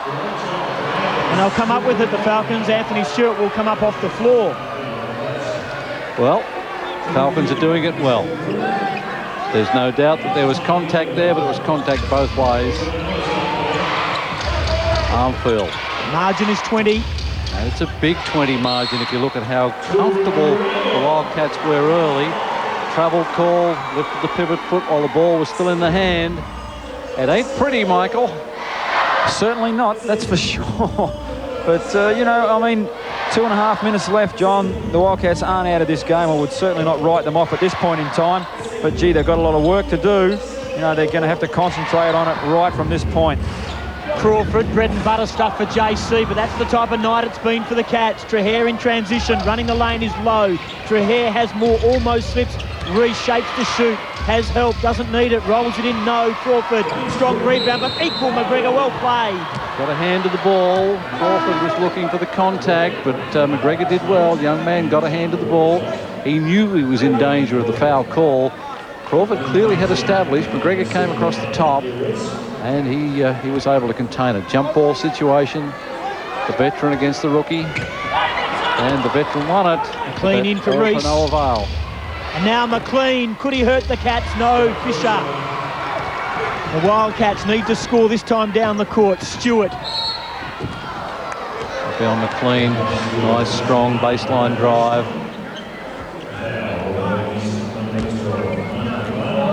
Nice fake, little pump fake, little crossover step. McLean got across, made the contact. That's his third foul. Stewart will go to the foul line. John, the Wildcats are having a bit of favour done by them, or for them, by the Falcons. They're missing their shots, but they're not capitalising it. They're going down and they're doing the same thing themselves. They're just having trouble putting the ball in the hole. I mean, as testament comes right from the foul line here with Stewie. Yeah, they're not shooting with confidence, and they look to me as if they're concerned about the margin instead of getting on with the job and playing their game. So 9 points in 10 minutes of playing time for the Wildcats. Obviously not good enough. A lot of work ahead. Armfield, pull-up jumper. Good hand in there by Stewart and Fisher. And the Wildcats will have a... Yeah, what they're saying, of course, is that the Wildcats got a hand to the shot, and from the deflection, it hit the side strut, and therefore it goes back to the Falcons. Moore been very good since coming on for Hayes. He's in trouble with 5 fouls. We'll see him later. Sure will. Certainly he will be used in that last quarter. And what a handy cushion to have with some of your starters sitting on the bench. McLean loves this range. Well done, Fisher and Gardner, both crashing the boards. The Wildcats in transition, drive strong. Stewart spots up for a 3. Doesn't go. It has been that type of night. The Falcons now fumble. Is that the turning point, Tim? Well, you would hope so. You'd take anything at this stage. And the Falcons were a little unfortunate there. They had 2 or 3 surrounding the ball. Just weren't sure who was going to take it out there. McGregor got the ball. It came off more, and they both watched it go out. Frustration. That's frustration. Damn. Well, they're doing them the favours. The Wildcats have just got to capitalise on it. Tommy Wisman is known for saying, God damn it. I'm sure he would have said that 3 times. Stewart through traffic. It's good second effort, Stewart. He's trying to lift the Cats. He is. He got in there and he penetrated. Missed the first one. He had a good second effort and got the second one. That'll send him to the foul line. And the Wildcats, you know, there is a long way to go in this game, and a long time at which they can get back to parity at that point. But they really have to start to play with their heads. The bodies are in fine shape, but they're not really in sync. Still trailing, 18 points. Stewie has a fairly good game so far. 20 in game 1 for the Wildcats, and now 18. So we talked about he needed to score this year. He's done that. He's stepped up and answered the call. Yep, very much so. Inside the final minute of the 3rd quarter. In the corner is McLean. A lead by 17, the Falcons. Here's Lowe. He's been good. Hasn't scored much, but has stopped Crawford and has done his job by Van Dyke's been on the bench. Screen set, it goes straight through traffic. It's Moore, it's a tough one if he makes it. Good effort there by McLean, but Crawford equal to the task. Stewart goes it alone, little dish to Fisher, has to be tricky, underneath, little jump hook, doesn't go. Been that sort of night for Scotty Fisher. They really needed that one. It was a great effort defensively. They got the chance to score again, and just a matter of inches. Final play of the quarter, 10 seconds left. Can the Falcons extend this lead? It is 17. Armfield through traffic. Crawford goes for the big block. Gardner put up a shot from half court. He does. Doesn't score. So it was the Newcastle Falcons who extended a half-time lead of 6. They now lead by 17, 84-67. Fran's loose in Hollywood. And look who she stumbled across. Dr. Quinn, medicine woman. Everything here's fake. Even the John in your clinical, they hit me. It looks real. It's 6:30 and hilarious new nanny. Then at 7 from Little Angel. Mickey threw a rubber finger at the shop teacher. To Devil in a school uniform. He's 11 and he has hair growing on his lip. So did you. Meet Mickey, the pint-sized whore. My foot is stuck to the chair. Hudson Street, right after the nanny, Sunday on 10. It's why everyone at breakfast time keeps saying it's Mac time now. That's why everywhere around the world it's Mac time. Mac time. Everyone keeps waking up to Mac time. Everyone keeps waking up to Mac time now. Where can you find the world's finest tiles at Perth's best prices? At Imported Ceramics, of course. Only Perth's biggest could sell terracotta like this from just $21 a metre. Or offer a range of floor tiles second to none, and these are not cheap imitations. These are fine quality floor tiles that start from as low as $20 a metre. And you won't find wall tiles like these anywhere else in Perth from just $24 a metre. Compare the prices and quality at Imported Ceramics. Perth, Burragoon, Cannington, Fremantle, Joondalup.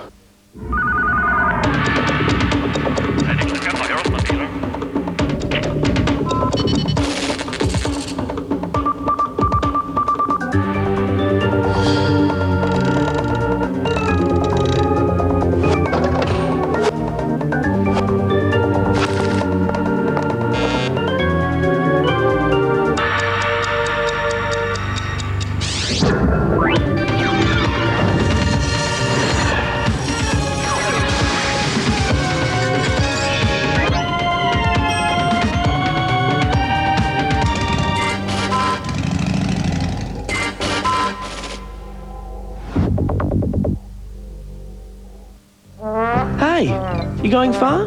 Not far. With State West Credit Society, your money is always close. Where are you going? I might go to one of 44,000 EFTPOS retailers. Come back. Or use my State West Visa card in any one of 160 countries. Or get cash from one of Australia's largest ATM networks. That's what I want. Or any Australia post office in WA. I don't believe it. State West Credit Society. We put you first. Kyle Grant just met a new friend. And together, they're discovering how much fun life can be. Dunstan checks in. Hello, baby, over here is there and over there is far. The margin is 17. The Wildcats have the job ahead of them, John Gardner. Well, it's tough to come back from an 11-point third quarter from the Wildcats. They were 56 at half-time. Their scoring dried up. You must give credit to the Falcons. They went out with a 22-point quarter, built upon their lead, shot at 43%, and the rebound tally is still even. So they're finally balanced, the difference being that the Falcons found some good shooters in that third quarter. Armfield has 20 for the game so far. Van Dyke 12, Reese 10. He had a big third quarter, scoring 7.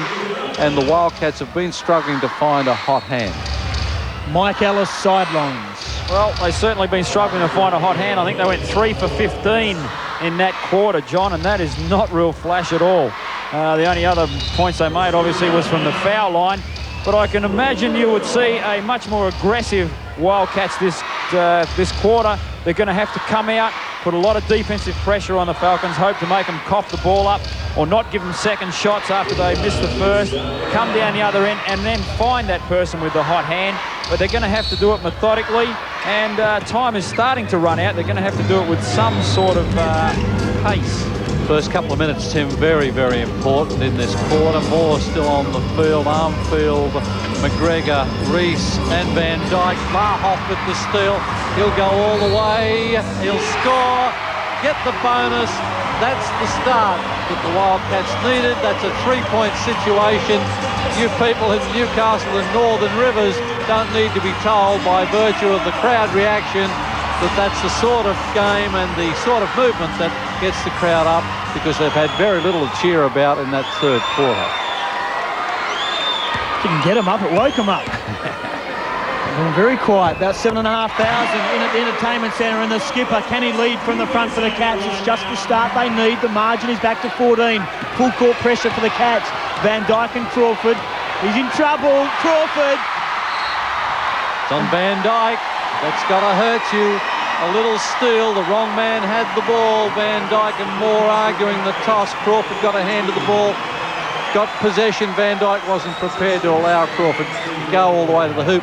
May have been better served by allowing Crawford to take the jam, whatever, because that's the 5th on Van Dyke. I think he will sit down. And Tom Wisman wants to talk to him, I think. Yeah, he was starting to argue with his teammates. It was a frustration. He wanted the guard to come and make himself available. Fisher needs to make it, but never looked like making it. Big rebound by Trahair. Even bigger block by Pepper. Good spin move by Crawford. It's a fortune out there now with Blahoff giving it back to Grace. I think Adrian Hurley said play with intensity, and the Wildcats have certainly done this in the last quarter, Mike Ellis. Exactly right. That's exactly what he said at the three-quarter break. Guys, it's time to come out with intensity. We've got to get all over these guys. Now, he meant from the defensive end, and what they have done is they've translated that to the offensive end as well, because they can't just rely on jump shooters because they're struggling from out there. They've really got to take it strong and positively and aggressively offensively, and that's what they're doing. Well, the Wildcats are struggling with their inbounds play. They're going to play a line here. They should be playing a box, but they've got a double pick coming across the top. You find Trahere out to the wing. Fisher's been flattened. Blahoff is double-teamed. He'll go on the baseline. Shot comes off the side. A little bit of desperation in that, and maybe that's what the Wildcats need. Just a little bit of intensity as Ninnis finds Pepper, and Pepper throws it down. Hot stuff by Pepper, and the Newcastle Falcons are 86 at Wildcats 70. I told you I'd come up with another one. It's terrible. Well, we use them. I've probably heard it all before anyway. Blahoff. Pass to Fisher. The Wildcats need to get that momentum back. They look good early. Blahoff out to Grace for three. Ricky doesn't go. Hand in there by the Cats. Crawford. It'll be a Newcastle ball. Newcastle are battling well on the backboards. They are a big team. They came to town with the idea of making sure they weren't dominated on the backboard. That's exactly what they've done, and they've taken away the interior game of the Wildcats. They've played well. Ninnis on the field. He'll be allowed to go on the baseline. They don't want him to penetrate, though. We'll have a hand foul out there on Blahoff. Penetration, sorry, John. Yep. That's the penetration we're talking about, wasn't it? Just a little while ago, he came down the left-hand side, found Pepper for the dunk. This time he's zipping around there. Defense has got to step up and close up earlier. Not so much worried about the guy far weak side away. Hayes with 5 fouls, full away jump. It's tough and it's stuck. Undecided on this shot. And of course this will send both clubs to the circle nearest the bucket to recommence with a jump ball situation. Pepper against Crawford. An important possession, I would imagine, John. Important part of the game, Tim, without any doubt. Next 2 or 3 minutes will have a vital bearing upon the game. Blahoff posting up low post, out to Grace and Trahere. They swing the ball. Blahoff has been the aggressor. Backdoor denied there, or nice pass, but there'll be a foul on Reese from pushing from behind. Fisher's had the fumbles, Mike, tonight. He's struggling just a little bit to do the things that he normally does so fluently, so well, and the Wildcats, I guess, are seeing that translated. They're missing a couple of backdoor situations on the cuts as well. Yeah, I think Grace might have been open on that last backdoor. It was fairly close. Tough to see, though, with the double teaming. Sure. And there's some intensity out there, and the Falcons are swarming at the moment. They're switching on everything. They're finding the open man. They're trying to match up underneath. Blahoff finds Fisher this time. The pump fake, and he'll go up. We'll go to the foul line. Do believe the Wildcats have got to go inside. You can see Dave Hancock, Adrian Hurley, both discussing how they can get this team up. And they just seem a little flat, Mike. Yeah, it's strange. I mean, I've got to say, normally Scott, whilst that was a big hefty bump, normally he would make that and walk to the foul line and make the three-point play. I don't know what it is. It's just that little bit down at the moment. Hopefully this first couple of minutes has got them motivated and running and all thinking in the right direction, because there's still a long time left, and I have my problems or no problems with them getting back in this game at this point. 14 points the margin. Sorry, John. Tim, I was just going to say it'll come back to desire. I mean, it's all about endeavour at this stage, not necessarily getting into the head games, just playing the way that they've worked in practice, and particularly on defence, making every effort to put their body on the line. They can't allow the penetration. Offensively, if they go inside, they will get this team into trouble in terms of fouling, and that, of course, will slow the game down. 9 minutes and 30 seconds left in the game for the Wildcats. It's the Falcons in command by 14. Ninnis to Hayes, playing with 5 fouls. Grace wearing him like a glove. Ninnis is open for the long shot. Doesn't go. They cough it up. And the Wildcats in transition. Fast outlet to Blahoff. Nice pass there by Grace. Found Blahoff on the break. There we've got Pepper. He won't do much dribbling the ball from this point. but he'll need to get it over before the 10 seconds expires, which he does. Hayes in control. 12 points the margin. Was a great look by Ricky Grace to find Vlahov earlier. That's the reward you get for running the floor. Vlahov saw Grace with the ball, sprinted straight down the middle. Grace found him for 2. Ninnis pulls it back out to the top. Here's McGregor from downtown, and that hurts the Wildcats. Tom Wisman punches the air.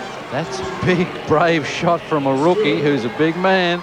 Never looked like missing either. Went straight up with confidence. He's 100% perfect from the 3-point range. Gee, you wouldn't be expecting him to shoot that either, John. Just coming straight up and boom, good night. Shot it well. 15 the margin. The Wildcats again facing a tough final few minutes. Fisher baseline out to Stewart, has all the time in the world as Anthony Stewart makes the most of it. 21 for Anthony Stewart.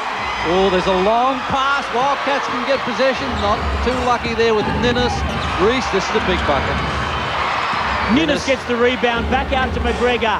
He's got the hot hand, has Scotty. There is no doubt. Give it to McGregor, let him operate.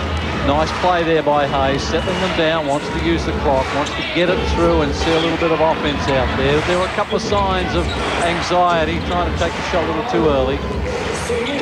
Reese, crossover dribble, fall away jumper doesn't go, gets his own rebound, then loses possession, and the Wildcats have a chance to get it down to a 10-point gap. Well, 7 minutes and 51 seconds. Reese sits down, got a little tired there. Gee, it's got everything, Mike. Hasn't been a pretty game, but it's certainly been played with a lot of endeavour. Both clubs want it badly. You've got to admire the Falcons after that 32-point drubbing last night. The front up at the back end of a doomsday double. Got here about midday-ish, have come out and played well. Well, I think it's might not have been pretty, but I think it's been pretty entertaining at this stage. That's a great break by the Falcons, and Grace had no option but to foul Hayes as he's taken it strong to the hole. But there's that penetration again by Ninnis. He gets out in the open court, guys, and boy, is he tough. He's found Butch Hayes filling the lane, and again, that's what we said, that's the rewards of running. You fill those lanes, the defence just can't keep up with you in that situation. You've always got the advantage, and of course that puts Grace on quite a few fouls. I don't know how many it was, must be close to 5, John. And Hayes at the foul line for 2. Yeah, Ricky Grace is not necessarily in foul trouble, but by the same token, he's struggling a little bit down there. Maybe they just need to talk to him or get to him, because Hayes, they don't want Hayes to operate. And of course, the Wildcats need to make sure they take away those uncontested buckets from the transition. Came from a simple rebound, missed shot, there was nobody back. Again, the margin is 14. The Falcons are 26 of 27 from the free throw line, 96%. And they say that often that's where games are won. Bounce pass in, they double team Vlahov.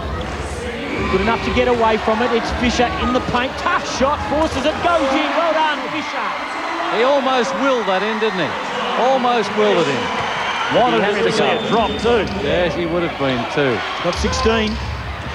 91 to 79 now. Hayes with the ball. Steadying up. A little bit of contact. Ninnis looking for the call. Not forthcoming. Foul will be on Gardner. 22, putting the attention onto Hayes. Quite a bit of attention onto Hayes. Well, hey, it's that time of the game, fellas. You've got to do it. Uh-oh, good help. Oh. Butch Hayes is very unhappy that he didn't get that one in. He exited stage left. Anthony Stewart. Butch Hayes steps up.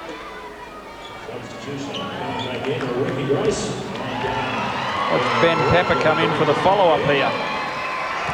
Wasn't a bad follow-up. He can jump, can't he? Butch Hayes on the line.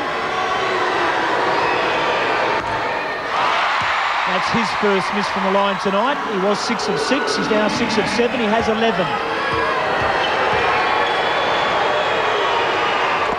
Makes the second, and the lead is back out to 13, 92 to 79. In favour of Newcastle, who are hanging tough. The Wildcats are coming at them. Grace through traffic. Fisher for 2. Doesn't go. Can he get his own rebound? Vlahov's there to assist. Vlahov posting up. McGregor isolated. Blahoff looks to spin, finds Doherty underneath. Oh! Bad luck. Unlucky. Yep, unlucky Doherty. Bit nervous. Ninnis on the break. Pass to McLean, the foul. No, the ball will come up for the Newcastle Falcons. Good hustle defence, Tim. Sorry that, but good hustle defence by Doherty. Knew he blew it down the other end, but he's come back and made a defensive play. But again, you know, he's a little bit cold coming off the bench. He's got to concentrate and try and make those. 92-79. The gap is 13. Pepper, low post. Low, double team by Fisher and Blahoff. Foul's been called. 21, Andrew Blahoff for the hold foul. James Crawford will come in.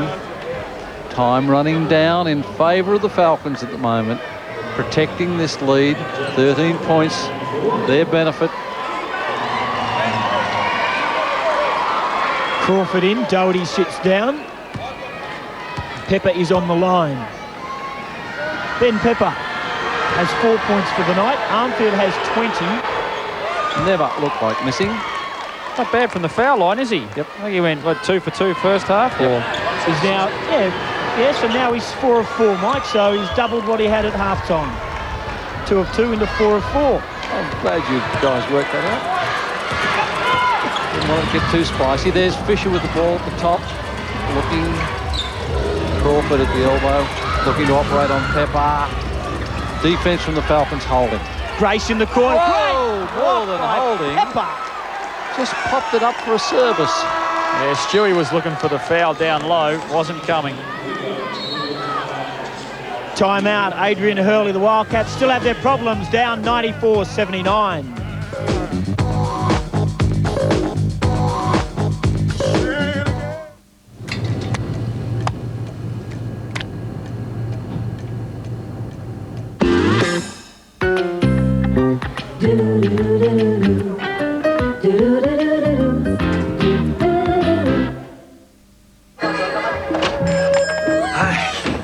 English?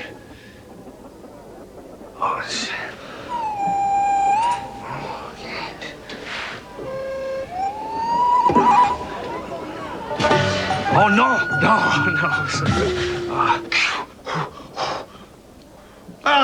Coca-Cola. Yes, Coca-Cola. I'll have Coca-Cola, sir. Sorry, this is a hardware store.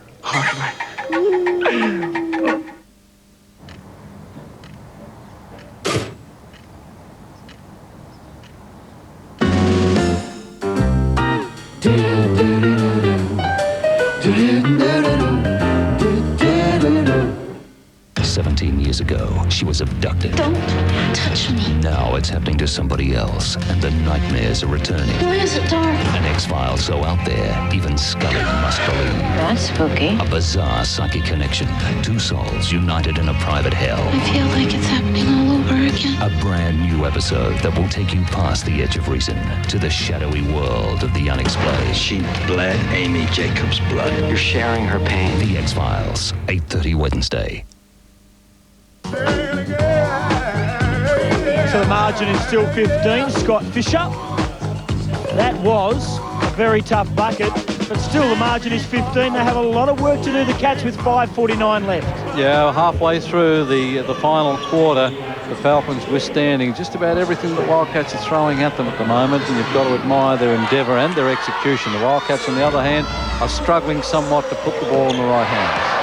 I'm quite impressed with the Falcons so far, John. They haven't tried to protect the lead, which quite often happens. They're still playing the same way they play for the rest of the game.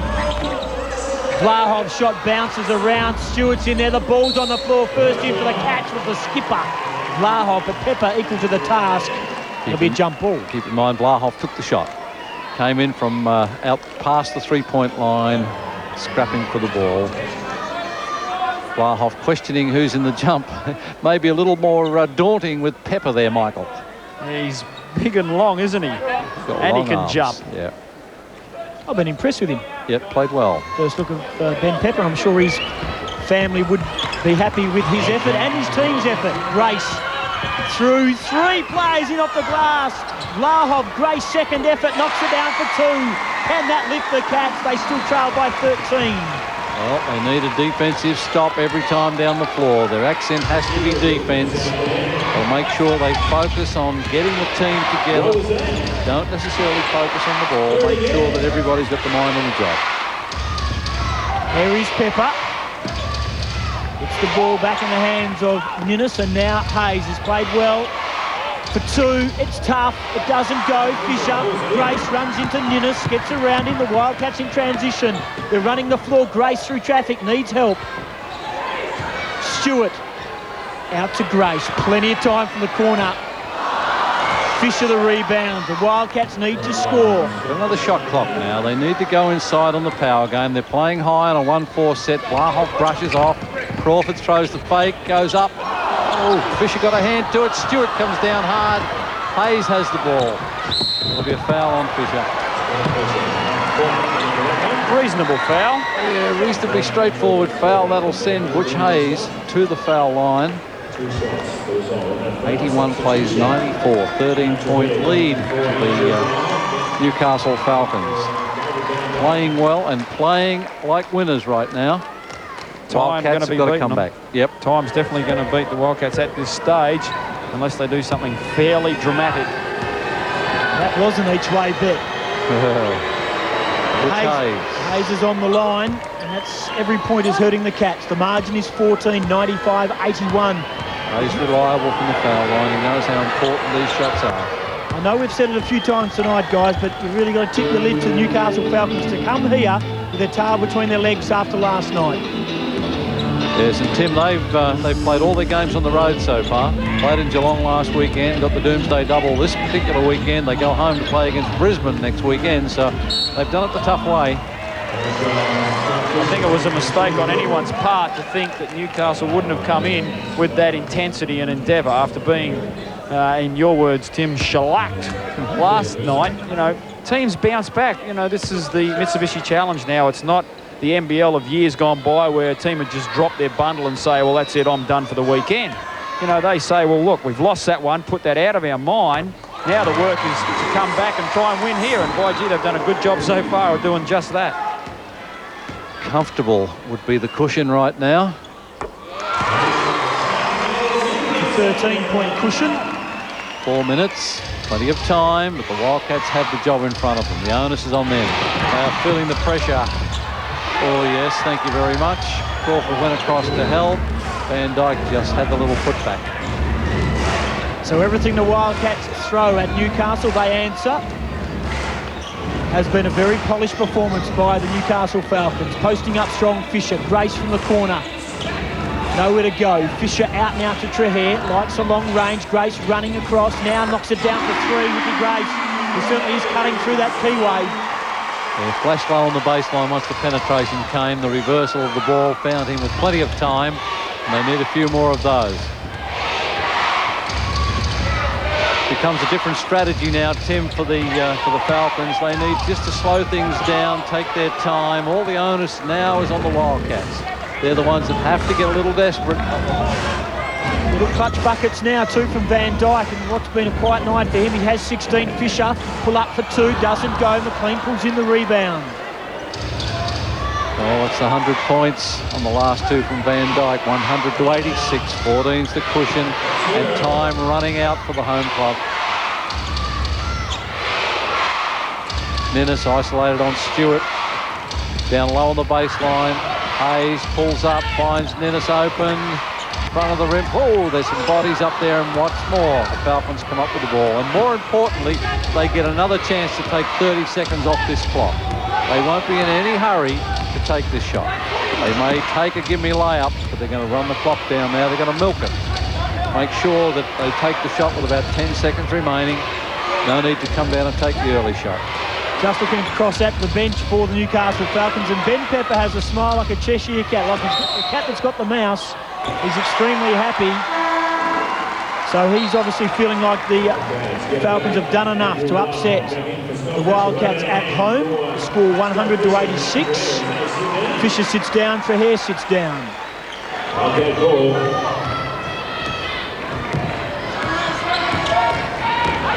Grace out to Vlahov. Tough for three. Oh! Was waiting for the foul as well.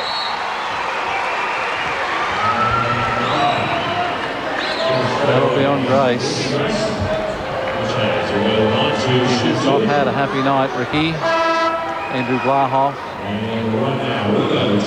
So we have a timeout. The margin is 11. The Wildcats in trouble. 89. Newcastle 100. 2 minutes to go.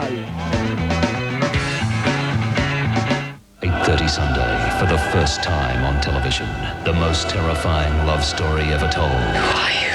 I am Dracula. Gary Oldman, Winona Ryder, Anthony Hopkins, and Keanu Reeves. Love never dies.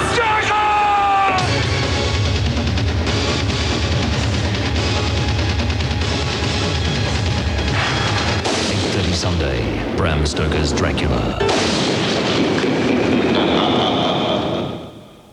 That's right, folks. It's not 9 inches. It's the all-new foot-long chicken roll from Chicken Treat with 3 extra inches absolutely free. The all-new foot-long chicken roll with 30% extra at the regular price. Is your telly on the blink? You can get a free Love TV with up to 12 months warranty for around half the price of a new one. Nobody can like Candy Can. Hey, what's the hurry? Just showing off my new car. Nice. How'd you afford it? Got a loan from State West Credit Society. You? Got a loan? Quick approval. Yeah. And the best thing is interest from 11.5% per annum. I want a car loan like that too. Want a ride? No thanks, I'll walk. State West Credit Society. We put you first. Andrew Vlahov has 25. He leads all scorers here at the Entertainment Centre, and that was a tough three. He tried to draw the foul, but it went down. His team needs more of that with 2 minutes left. Yeah, I guess it is desperation stakes, and by any stretch of the imagination, it's possible, but by the same token, you have to accept that the Falcons have done very, very well once they established that 16, 18-point cushion, and right now you would think the Wildcats need a miracle.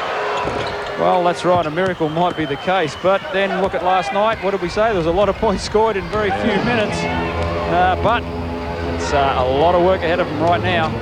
Vlahov, little give to Crawford, and he puts the second effort put back for James Crawford, and just 8 for the veteran, shooting at 30%. They break the press. McGregor, Van Dyke, one-handed jam. Did it easy. Did it easy. And of course, that's how easy it can become if you get the transition open, 2-on-1 situation. Van Dyke has just dropped it in. Gee, Tom Wisman would be happy with McGregor, Pepper, Moore, Lowe. He's got some good young talent. They've performed strong tonight. Done it well. Grace for 3. Hand in there by Hayes. Good stuff. Bishop gets the ball. Back to Vlahov. Van Dyke wearing him. Pass. Too hot for Crawford, but it'll be a Wildcats ball.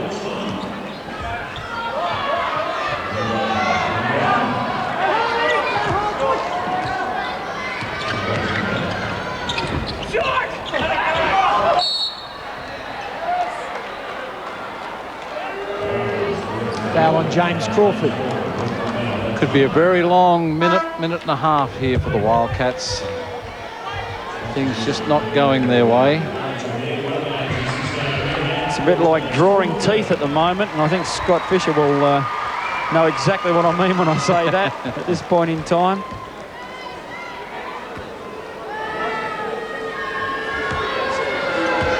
McGregor had a big game, the young man. Scott McGregor has certainly performed well. Still flawless from the foul line. 5 from 8 from the field, 62%. 6 from 6 from the foul line and 2 from 2 from range. He has 12 rebounds to go with that. Vlahov spin move on McGregor. Hand in there by Ninnis. Butch Hayes. He'd be happy with his Butch. Yeah, well, I think Butch would be happy. All of the the Falcons players would be happy, and well, they should be. They've had a very good game. They've played well. They're now spreading the floor, keeping the corridors open, making sure that the Wildcats really have to come out and be desperate to foul. And of course, it's a fairly hopeless situation for the Wildcats at this point. Now it is hopeless. You might just add that to it. Trahare. So the score is 109-91, so the margin is again out to 18, and we have 37.2 seconds to play in this ball game. And the crowd are going home. Yes, I guess they've come to the conclusion. They have come to the conclusion that the Wildcats can't get out of this one. We've seen them get out of some close ones, but this looks like being a very comfortable and very satisfying victory to the visitors. There's a lot of high-fiving on the Newcastle's bench. Tom Wisman's included in that. A lot to build on for the Newcastle Falcons at home next week. The Wildcats on the road. 7 from 7 for Scott McGregor. Geez, that a big game. 20 points, 12 rebounds. Pity he couldn't pick up some assists to add. He's got a double-double.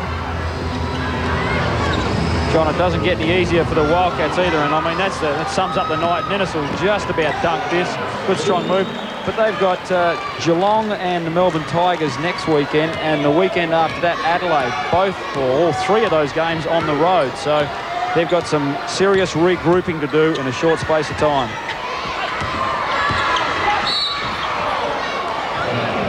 Well, 8.3 seconds left. Ninnis trying to pick Scotty Fisher's pocket, but it's all academic at this point. The Falcons have come to town on the back end of a double, and they have shown a lot of character and courage, and they've shown some flaws in the Wildcats' mindset. They have shown a few flaws in their ability to get up for this game, and just perhaps the Wildcats have taken that margin of 32 points last night as somewhat of an indication of the Falcons' ability to get up for the second game, but that has not been the case. Scott Fisher now has 20, Stewart 21, Blahov 25, but that is elementary because their team is about to suffer a 20-point loss here at home. The Newcastle Falcons have won 113-93. It really has been a courageous performance by the Newcastle Falcons. We'll take a break and wrap up after this. 8:30 Sunday, for the first time on television, the most terrifying love story ever told. Who are you? I am Dracula. Gary Oldman, Winona Ryder, Anthony Hopkins, and Keanu Reeves. Love never dies.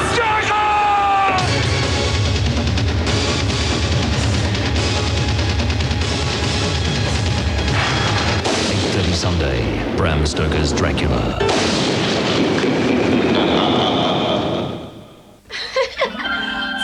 Such a big night out.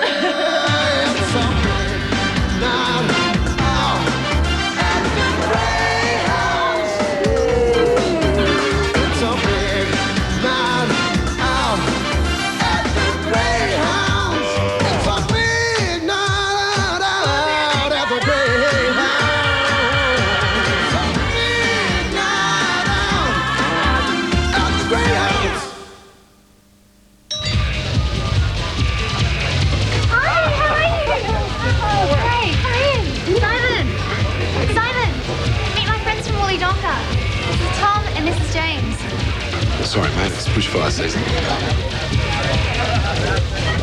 Vanessa. Lucy. James. Tom. Drink? Yeah, I suppose a couple of long, cold glasses of milk would be out of the question.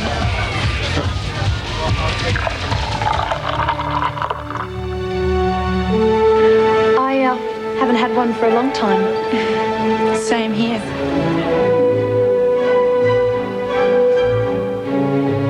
Is it true you can keep going all night on one glass of milk? Oh, too right. I hope we don't run out of milk. No worries. We've got plenty in the truck. Milk. Are you getting enough? It's a better way to sell, a great place to shop, a better way cash converters. Good service guaranteed, with value you can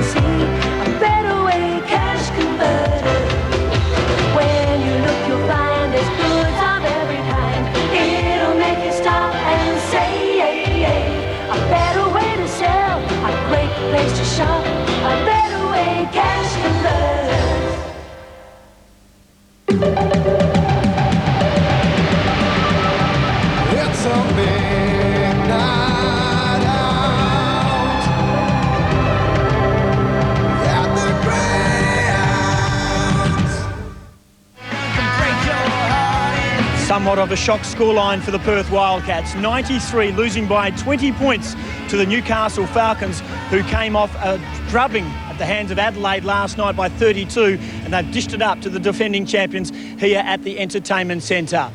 Armfield and McGregor, 20 points apiece for the Falcons. Vlahov, a game high for the Wildcats with 25. So the Newcastle Falcons upsetting the Cats. On behalf of John Gardner and Mike Ellis and all the 10 Sports team, it's goodbye from the Entertainment Centre.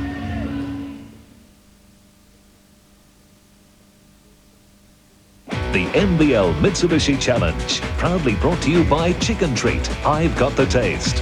Coca-Cola, always jammin', always Coca-Cola. Ian Diffin, World of Tyres. And McDonald's, where it's Mac time.